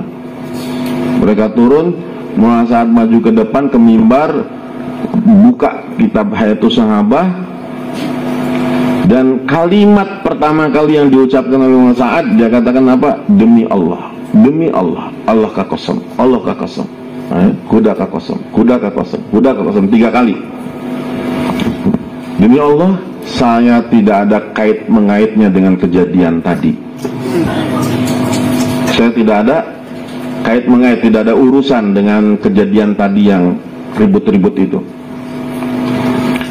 Kaget, Guljar ini kaget. Saya ini perampok, saya ini pemerkosa, saya ini penjahat, tapi saya pantang berbohong. Gini-gini juga saya tuh soleh. Bahasa gitu. Saya tuh nggak bohong. Saya nggak bohong.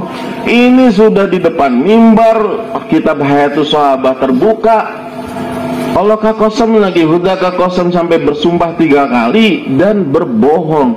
Saya tidak ada kait mengait dengan kejadian tadi. Loh, yang tadi asar itu siapa yang ngatur-ngatur kamu? Yang nelpon saya itu siapa? Wah, di situ Guljar mulai, pimpinan gangster lain juga mulai apa? Ini apa ini?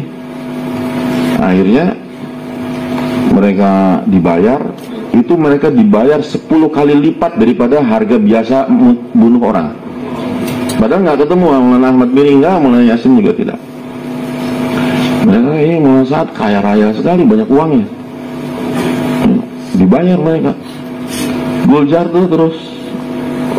Barulah dia di luar, baru tahu ada konflik Maulana Sa'ad gini nih, dia baru tahu.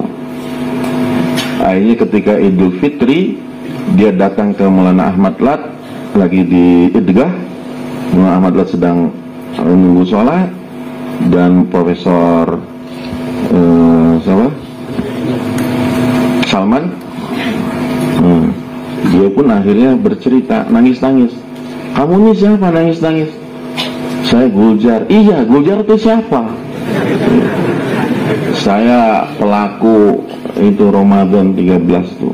Oh, gimana ceritanya? Diceritakan semua. Dia ceritakan semua A sampai Z-nya. Akhirnya dia minta maaf, dia minta dibawa ke rumah Maulana Ahmad Miri, dibawa. dia tanggung semua perawatan, pengobatan. Itu kan yang masuk ke ICU 24 orang, ditanggung semua oleh Guljar. Sekarang Guljar tuh jadi SA kuat. Ini Guljar saja di SA kuat, masa santri kerincing nggak kuat. Baru pulang sebentar aja, aduh berubah. Guljar saja jadi SA, jadi preman nih, bukan santri. Ya, jadi SA kuat. Ya. Dia ceritakan tuh sampai di media, masuk ke koran dan masuk ke TV. Nah, cuman kata orang MS sebelah itu orang stres. Itu orang stres, katanya itu orang stres. Ya Allah, stres gitu. Itu sampai nggak percayanya Maulana Harun ketika itu, Maulana Baban juga nggak percaya cerita saya. Silakan, akhirnya dikontak langsung Guljarnya tuh, ditelepon langsung. Ini betul, cerita itu betul, cerita itu betul. Nah, mana ada orang pimpinan gangster stres? Gimana? Nah, itu cerita. Jadi artinya begini, ya, entah apa yang terjadi dengan Mas Hadi, kok mudah sekali berbohong gitu. Mudah sekali berbohong. Kemudian mudah sekali main pukul, main gangster, main itu. Sudah masalah keluarga, masalah arahan, masalah fatwa-fatwa beliau, bayan-bayan beliau, masalah gangster. Nah, ketika masalah gangster ini mulailah masyayikh tidak nyaman. Maulana Ibrahim itu sudah berkali-kali ingatkan, akhirnya beliau datang. Saya nganter Maulana Ibrahim itu berkali-kali ya. Ini bawa tasnya ke ini lagi, sampai Profesor Nadir Ali Khan itu keluar dari Nizamuddin, saya ambil semua ya gara-gara itu juga. Sayangnya itu luar biasa sebetulnya masyayikh kepada Maulana Sa'ad. Sayang. Karena harapan satu-satunya yang nanti bakal mimpin tabligh ya Maulana Sa'ad. Sayangnya itu mereka betul-betul.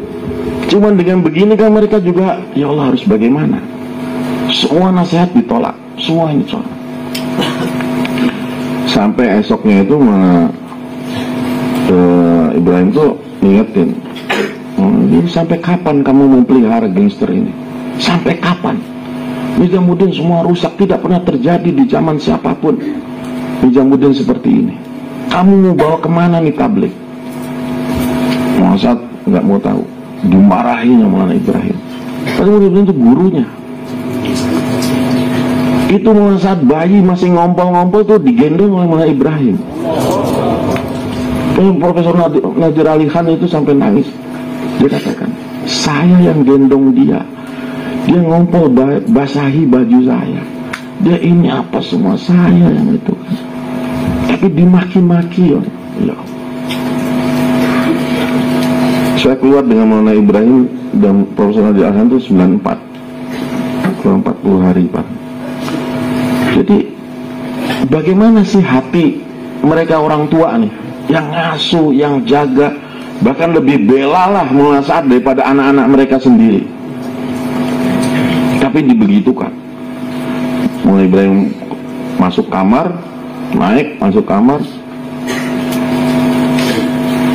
Oh, waktu itu enggak masalah keributan, yang waktu Maulana Ibrahim dengar ribut-ribut, akhirnya Maulana Ibrahim panggil satu orang, kalau nggak salah sih Maulana Syokot itu. Ini apa, ada ribut-ribut?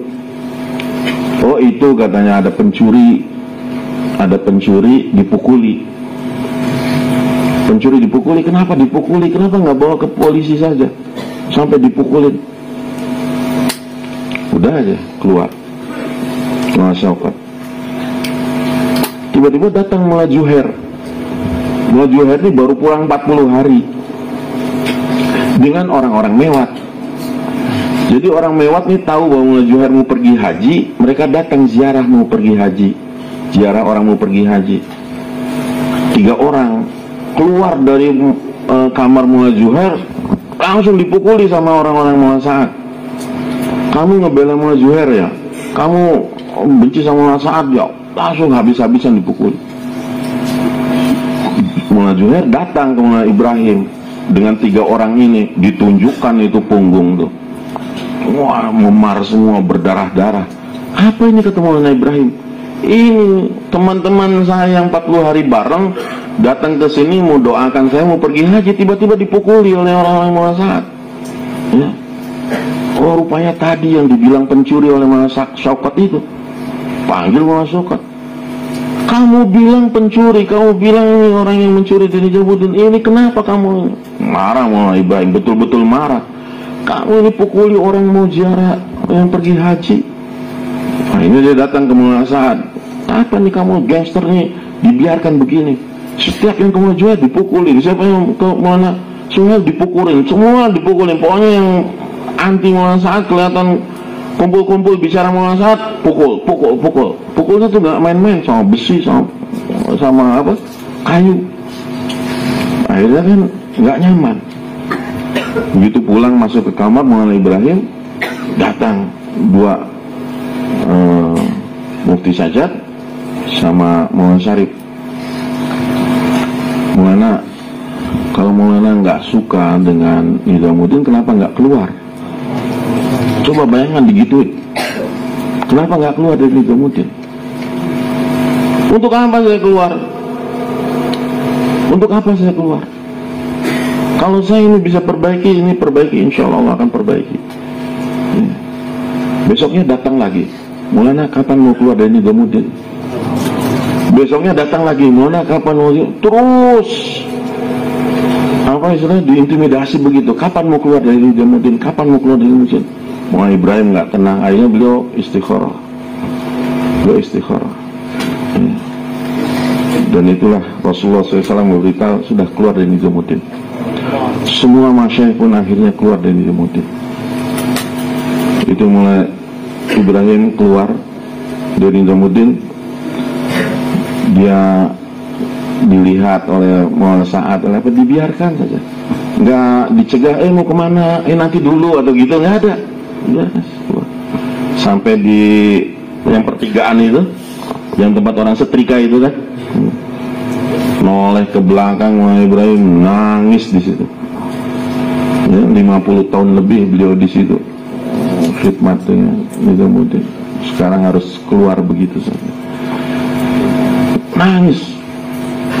Dan hampir semua masyayikh itu tidak ada yang rela sebetulnya meninggalkan Nizamuddin tuh. Setelah kejadian itu tuh sebetulnya tidak ada yang, apapun kejadian kalau dibunuh ya dibunuh di Nizamuddin, pengennya kan begitu. Tapi ini antara dakwah dengan membela keluarga, dengan berbagai macam pertimbangan. Dakwah sudah nggak murni lagi, sudah banyak perubahan-perubahan. Dakwah sudah jadi kambing hitam dengan ini itu dan sebagainya. Akhirnya apa yang harus dilakukan? Tinggalkan Nizamuddin. Tinggalkan Nizamuddin untuk supaya membedakan bahwa ini yang asli tablik masih ada, yang arahan Maulana Ilyas betul, Maulana Yusuf, Maulana Inamul Hasan masih ada terpelihara, berbeda dengan yang ada di Nizamuddin. Dan hikmahnya ya sekarang ini Nizamuddin tutup itu sampai sekarang di lock, ya, tidak boleh ada amalan, tidak boleh ada kegiatan dan sebagainya. Mau apa lagi? Walaupun masyayikh itu menangis, tapi ada satu anugerah bahwa Allah pelihara. Dengan itulah Allah SWT selamatkan usaha tabligh ini dari tuduhan-tuduhan yang sekarang mengarah kepada Nizamuddin sendiri, yang katanya Nizamuddin harga mati, Nizamuddin itu sebagainya. Bayangkan hadis itu dirubah-rubah, tidak boleh ziarah ketiga masjid, Masjid Nabawi, Makkah Mukarramah, Masjid Nabawi dan Nizamuddin. 3 tempat yang paling mulia di dunia, Makkah Mukarramah, Madinah Munawwarah, Nizamuddin. Itu Baitul Maqdis terganti sama Nizamuddin. Lalu apa-apa Nizamuddin. Ya itu sampai di Bayan itu, wah bagaimana Nizamuddin dengan segala kehebatannya diceritakan, yang tidak pernah dibayangkan oleh para masyayikh lain. Walaupun kita pernah baca, pernah dengar, pernah ini, tapi tidak pernah dibayangkan secara umum. Orang supaya kultus. Nah saat itu hadirin puncaknya ada ketika Maulana Zubair wafat. Begitu wafatnya Maulana Zubair, ya, di situ Maulana Sa'ad mengikrarkan diri menjadi amir. Dan di situ dikatakan siapa yang tidak terima amir pergi ke neraka jahanam. Di situ mulai keamiran, mulai di situ mulai saat tidak mau dengar lagi apapun pembicaraan. Ya. Dan masalah ini akhirnya berlarut-larut dan menular. Sifat kerasnya ngusir, mukul apa tuh menular. Walaupun tidak ditargetkan tapi menular. Betul tidak? Ini sekarang itu di Bangladesh, di Indonesia, di mana-mana ngusir ini itu menular. Sifat bohong yang menular juga. Bohong itu udah kayak wajib mungkin. Ya. Kayak Syiah, jadinya apa? Dapat pahala kalau gitu berbohong. Itu ini kita bukan nggak ini ya, artinya ya Allah dalam usaha dakwah ini kita belajar untuk jadi baik, ya. Dan tidak mungkin resepnya itu dengan sesuatu yang salah. Sampai satu ketika ada satu musyawarah YUPI. Ini Maulana Zuhair sudah meninggal. Begitu Maulana Zuhair meninggal, baiat langsung dibuka oleh Maulana Sa'ad. Padahal nggak ada izin baiat, nggak ada ijazah baiat, tapi dihubungkan langsung ke Maulana Ilyas. Ya Allah, kenapa mesti ada baiat? Karena menarik simpati supaya orang setia sama beliau. Baiat dibuka, diprotes juga, katanya baiat nggak boleh dibuka. Ini dibuka juga, nggak mau dengar, nggak gubris, tetap aja baiat dibuka. Sengaja lagi ba'da maghrib terang-terangan dengan mikrofon dengan keras supaya orang itu baiat kepada beliau. Ya. Nah, ketika kita ada musyawarah YUPI, Maulana Sa'ad ini kan banyak kritik permintaan kepada syuro, masih ada Maulana Zubair, masih apa supaya musafahah kepada dia, supaya doa kepada dia. Artinya masa Maulana Zubair yang doa terus, Maulana Zubair yang musafahah dia nggak mau. Sekali-kali saya dong, gitulah bahasa kita. Saya dong, saya musafahah, orang nanti taunya Maulana Zubair yang hadraji, gitu. Padahal memang tidak ada hadraji. Nah, sampai puncaknya itu ketika Maulana Zubair meninggal, ada musyawarah YUPI, Maulana Sa'ad, Maulana Zuhair sudah duduk, dimusyawarahkan bahwa di Nizamuddin yang musafahah dan doa Maulana Zuhair, yang imam dan yasin Maulana Sa'ad. Udah dapat bagiannya tuh masing-masing. Maulana Sa'ad imam rawatib dan juga doa yasin, mimpin yasin. Sedangkan Maulana Zuhair doa dan musafahah sebagaimana ayahnya Maulana Zubair. Ketika itu Maulana Zuhair sudah duduk di kursi, Maulana Sa'ad langsung dia datang. Musafahah dua orang ini tidak sunnah, khilafus sunnah. Khilafus sunnah. Padahal dulu ketika Maulana Zubair yang bagian musafahah, Maulana Sa'ad ingin juga musafahah, diputus musyawarah. Tanpa musyawarah, Maulana Sa'ad duduk di pinggirnya Maulana Zubair. Maulana Zubair lihat ini kok nyelonong masuk gitu kan, bukan bagian dia. Tapi Maulana Zubair nggak marah, silakan. Akhirnya tradisi, jadi dua orang musafahah. Di Indonesia juga waktu itu di Ancol begitu, dua orang musafahah. Nah, pas Maulana Zubair meninggal, Maulana Zuhair mau musafahah berdua, udah ada kursi dua. Maulana Zuhair sudah duduk, Maulana Sa'ad berdiri. Ini musafahah berdua tuh khilafus sunnah. Siapa yang mau musafahah dengan saya turun di bawah, di masjid maksudnya. Itu di tingkat atas tempat musyawarah. Terus orang-orang ribut kan, masih pengen musafahah dengan Maulana Zuhair. Lalu datang Maulana Syarif. Ini Zuhair ini tanpa menyebut Maulana. Saya dari tadi ngomong Maulana Sa'ad terus, dan sepanjang saya ikhtilaf juga saya selalu Maulana Sa'ad, Maulana Sa'ad. Tadi kata Pak Kiai nggak pernah nyebut Sa'ad lah atau Syarif lah atau Syauqat, ya, Maulana Sa'ad. Maulana Sa'ad, Maulana Syarif ini langsung ngomong begini, Zuhair ini tentang musyawarah, dia pengkhianat musyawarah, dia dijelek-jelekan Maulana Zuhair. Akhirnya orang pun tetap pengen dengan Maulana Zuhair, ribut di situ. Ada Mufti Sajjad, ada Maulana Syauqat, ada Maulana Syarif, ribut saling dorong-mendorong, ribut di situ. Akhirnya sampailah ke berita di luar, namanya ada Haji Mumtaz. Haji Mumtaz itu yang orang asli Nizamuddin, orang kampung Nizamuddin. Mulai Ilyas datang itu ke situ, udah ada kampung di Nizamuddin, itulah keturunannya Maulana Mumtaz, Haji Mumtaz. Haji Mumtaz ini dengar bahwa ada keributan, besok paginya musyawarah jam 9 datang. Dia datang ke Nizamuddin, dia bilang, dia datang aja, baru saja muncul begitu Haji Mumtaz, langsung Muhammad kata, ini ada apa nih? Datang ke sini, campuri urusan orang, dasar perusak, dasar ini pengacau. Haji Mumtaz tuh yang ngasuhnya Maulana Sa'ad, yang dari kecil Maulana Sa'ad sama Haji Mumtaz.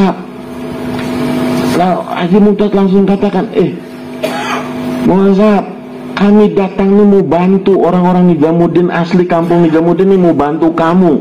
Kalau ada apa-apa, katanya orang Yupi bertengkar dengan kamu, kami mau bantu nih. Kami mau bantu, ayo apa masalahnya? Gak ada bantu-bantu. Ayo kita musyawarahkan. Gak ada musyawarah. Tidak, kita musyawarah. Ayo kita musyawarahkan apa? Tidak ada musyawarah. Di sini tidak ada musyawarah. Ya. Kita kan ini musyawarah. Ya ini semua musyawarah. Ya. Terus siapa yang bersalah? Saya amir.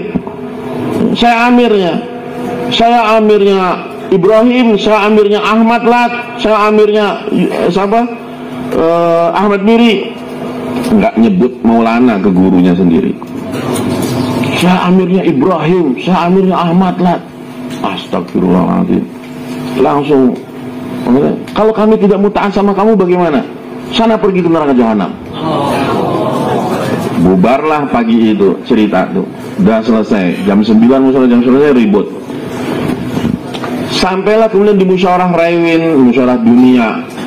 Musyawarah dunia diajukan, ketika itu hanya beberapa orang saja, orang-orang khusus di musyawarah khusus, ya. Itu ketika itu nyampaikan tentang hal ini. Ini harus dimusyawarahkan. Ya. Maka kata Haji Mumtaz, bukan Profesor Sanaullah, ceritakan gini kejadian tentang gangster, tentang apa. Maulana Sa'ad berdiri. Ya. Ini tidak bisa di sini. Ini tidak ada musyawarah di sini. Masalah Nizamuddin, musyawarah di Nizamuddin. Akhirnya kata Haji Mumtaz, dia berdiri. Kamu bilang tidak ada musyawarah di Nizamuddin. Sekarang dimusyawarahkan di sini, harus musyawarah di Nizamuddin. Ini linglung sekali kan? Ya.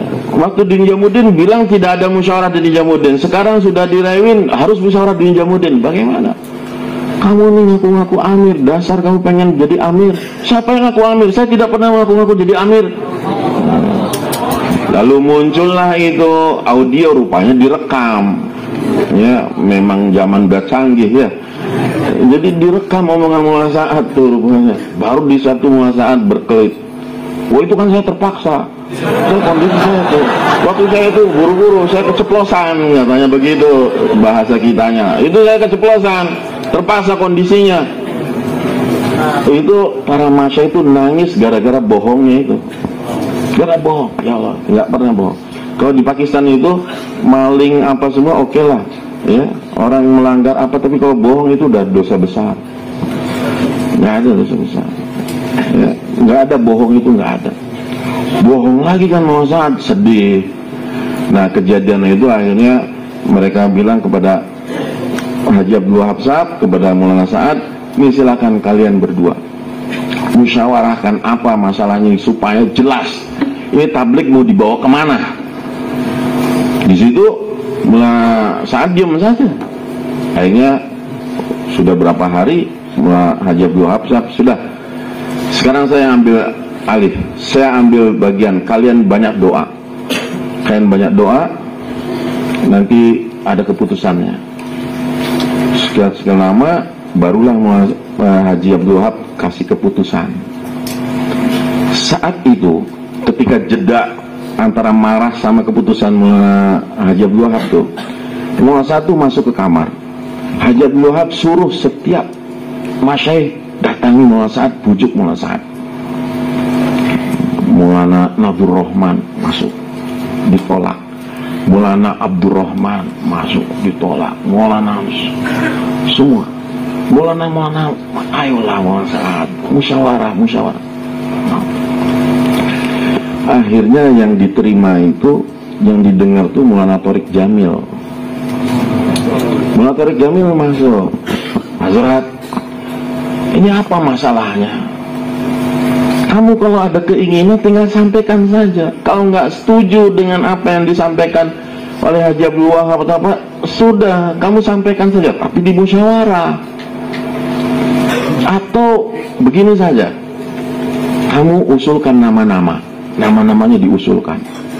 Tulis nama siapa yang kamu suka, lalu ajukan musyawarah. Diterima, alhamdulillah. Tidak terima, kita istighfar, kan begitu. Akhirnya Maulana Sa'ad mau tuh nerima. Maulana Sa'ad mau nerima. Sudah, saya harus telepon seseorang. Telepon siapa? Ada orang Lahore. Maulana Thorik Jamil kan heran. Semua masyayikh sudah kumpul kan di Haveli itu. Sudah kumpul, itu istimewa Raimin. Siapa lagi yang gak hadir di Raimin, kan lucu gitu. Siapa yang ditelepon Maulana Sa'ad tuh? Bukan Maulana Sa'ad telepon orang. Itu pagi. Dia telepon, kamu asar di sini. Saya mau mengajukan ini. Orang telepon tuh, ya. Dia siap. Sebelum asar mereka datang tuh rombongan tuh. Semua kumpul akhirnya di kamar Maulana Sa'ad. Dikunci. Di kamar Maulana Sa'ad semua ada Maulana Syamim, Maulana Syauqat, Maulana Syarif, Mufti Sajat, Maulana Mustaqim, semua itu kumpul di kamarnya Maulana Sa'ad. Pas sebelum asar, yang tadinya asar pada asar mau diajukan calon-calon dari Maulana Sa'ad yang sudah lembut tuh, tiba-tiba enggak ada, saya nggak akan musyawarah, batal. Keputusan Maulana Sa'ad berubah. Yang tadinya mau ngajukan nama-nama dari Maulana Sa'ad akhirnya berubah. Esoknya langsung ketika itu juga Maulana Sa'ad pamit pada Haji Abdul Wahab pulang ke India lebih dulu dari yang lainnya. Semua sedih. Tadinya dengan berita dari Maulana Thorik Jamil bahwa Maulana Sa'ad mau duduk musyawarah lagi asar itu sudah menyenangkan. Tapi ternyata keputusannya nggak tahu apa yang diobrolkan oleh ini gengnya beliau itu, ya, berubah.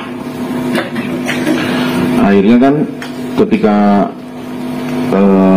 Maulana Haji Abdul Wahab umumkan susunan syuro yang baru, penambahan yang baru, Maulana Sa'ad langsung datang ke kamarnya Haji Sab.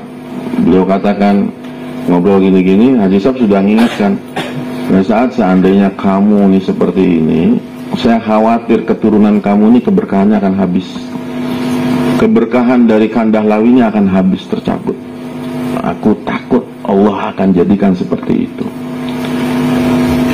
Keluar daripada kamar Haji Sab, Maulana Sa'ad itu langsung bikin pengumuman. Dikiranya Haji Sab nggak dengar. Beliau bikin pengumuman bahwa apa yang disampaikan syuro oleh Haji Sab itu semuanya dibatalkan oleh Haji Sab. Nah itu mic itu kan kedengaran speakernya sampai ke kamarnya Haji Sab. Haji Sab kaget, kapan saya ngomong kayak begitu? Ya, bohong lagi tuh Maulana Sa'ad tuh. Wah, masya semua sedih dengan hal itu. Nah, Maulana Sa'ad adanya pulang ke India, dan disitulah dia mulai bentuk. Sekarang Amir adalah saya, tabligh ini amirnya saya, dan tidak ada lagi ini semua yang membela Maulana Ibrahim apa semua musuhi semua itu. Ya, kalau bisa memang disingkirkanlah. Ini masalah akhirnya yang tadi 4 tambah 1 keamiran. Nah, mulai keamiran itu didengungkan, mulai keamiran diinikan, diganti semua markas-markas yang tidak taat sama dia dipecat. Jadi aneh sekarang tabligh dia ada dipecat. Jumidar dipecat, Syuro dipecat, yang pokoknya yang kepada dia dipecat. Jangan ini, pokoknya jangan jadikan fesalat, jangan jadikan mubayyin, jangan jadikan Jumidar, wah semua. Nah ini kan luar biasa ya, zaman 3 Hadraji nggak ada yang namanya pecat-pecatan. Itu kan pilihan Allah. Jadi itu mulai terjadi di mana-mana. Nah inilah yang akhirnya sifat-sifat keras, sifat ngusir, sifat keras kepala, bohong apa semua tuh saya juga heran kenapa bisa menular gitu sampai ke seluruh dunia, ya tukang bohongnya, yang menipunya dan sebagainya. Nah, kenapa bisa terjadi seperti itu? Karena kadang-kadang di berita itu diputarbalikkan, banyak yang diputarbalikkan. Ini dari mana? Sedangkan apa yang saya dapati, apa yang saya tulis, apa semua ada rujukannya. Ada surat-surat, ada buku harian, ada diari, ada rekaman, ada audionya dan sebagainya. Ada yang saya saksikan sendiri, ada yang saksinya masih hidup dan sebagainya. Artinya kita bisa pertanggungjawabkan begitu. Sedangkan mereka ada gini-begini, ya mana saksinya, mana buktinya, itu saja yang jadi masalah. Nah, oleh sebab itu, kalau bagi saya bahwa ini adalah anugerah dari Allah SWT, walaupun satu musibah juga, tapi perpecahan ini akhirnya dengan kondisi sekarang Nizamuddin yang lock, ya, betul-betul tertutup bagi siapapun, dengan lagi masalah-masalah kasus Maulana Sa'ad yang terus belum selesai oleh pemerintahan India, yang sampai detik ini belum selesai, ya, itu menjadi bukti bahwa ini sudah dipisah begitu, sudah dipisah. Yang di Faiz Ilahi, yang di Rewi Masjid, yang Surah Alami masih aman-aman dengan segala pergerakannya, tapi yang ini bermasalah. Di Malaysia bermasalah, di mana-mana juga bermasalah. Kita memang tidak menjadikan ini satu kegembiraan, tapi ini adalah satu kenyataan. Ini loh yang diagung-agungkan, Nizamuddin harga mati, Muhammad Sa'ad harga mati dan sebagainya, ternyata begini keadaannya. Malah jadi aib, orang jadi takut gitu dengan tabligh itu. Nah, itu jadi satu. Kemudian masalah aib-aib itu kan, oh ini aib, ini yang membuka masalah ini adalah orang yang ngerti hukum aib, yaitu para mufti. Para mufti ini kan ngerti hukum aib.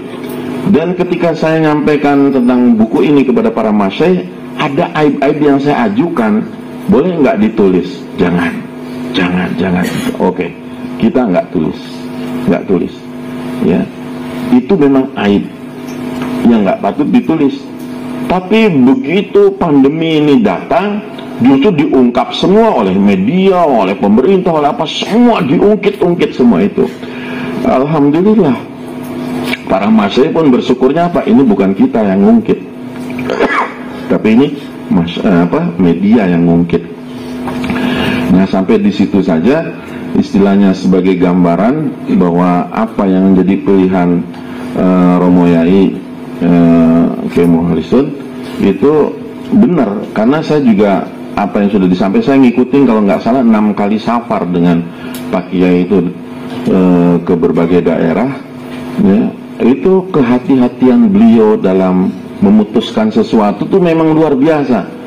Saya ikut musyawarah dengan Syuro juga, beliau isinya tawakuf lah waktu itu, memandang bahwa ini dua-dua nih masih istilah biasa seperti istilahul mazahib dan sebagainya. Tapi ketika kenyataan yang berbicara, beliau menyaksikan sendiri, mendengar sendiri, dan mengetahui sendiri, akhirnya berubah. Dan ini seharusnya seorang alim itu begitu. Seharusnya seorang alim berhati-hati, jangan sembrono, jangan gegabah dalam ini. Saya kalau istilahnya, siapa sih yang nggak cinta dengan Maulana Sa'ad dan sebagainya? Kita cinta semua. Tapi berhubung ini adalah masalahnya pilihan yang tadi dikatakan, milih jodoh, milih apa dan sebagainya, itu penting bagi kita. Kita mau berobat ke dokter mana gitu kan, supaya kita sembuh. Jangan milih dokter yang ngaco sehingga kita makan tambah sakit, kan begitu. Dokter bebas sih, dokternya mana saja, tapi resep-resep itu membuktikan resep ini mujarab tidak. Kalau resepnya ini minum obat malah tambah rusak, tambah jadi tukang bohong, jadi tambah kasar, jadi tambah ini, wah ini resep nggak bagus dong, kan begitu ya. Itu saja. Jadi masih banyak lagi sebetulnya yang mau dijelaskan, tapi berhubung waktu, silakan barangkali ada yang bertanya-tanya. Saya juga sudah banyak melupakan ini dari beberapa poin-poin yang mesti disampaikan, tapi mudah-mudahan nanti ingat kalau ada pertanyaan. Monggo, silakan.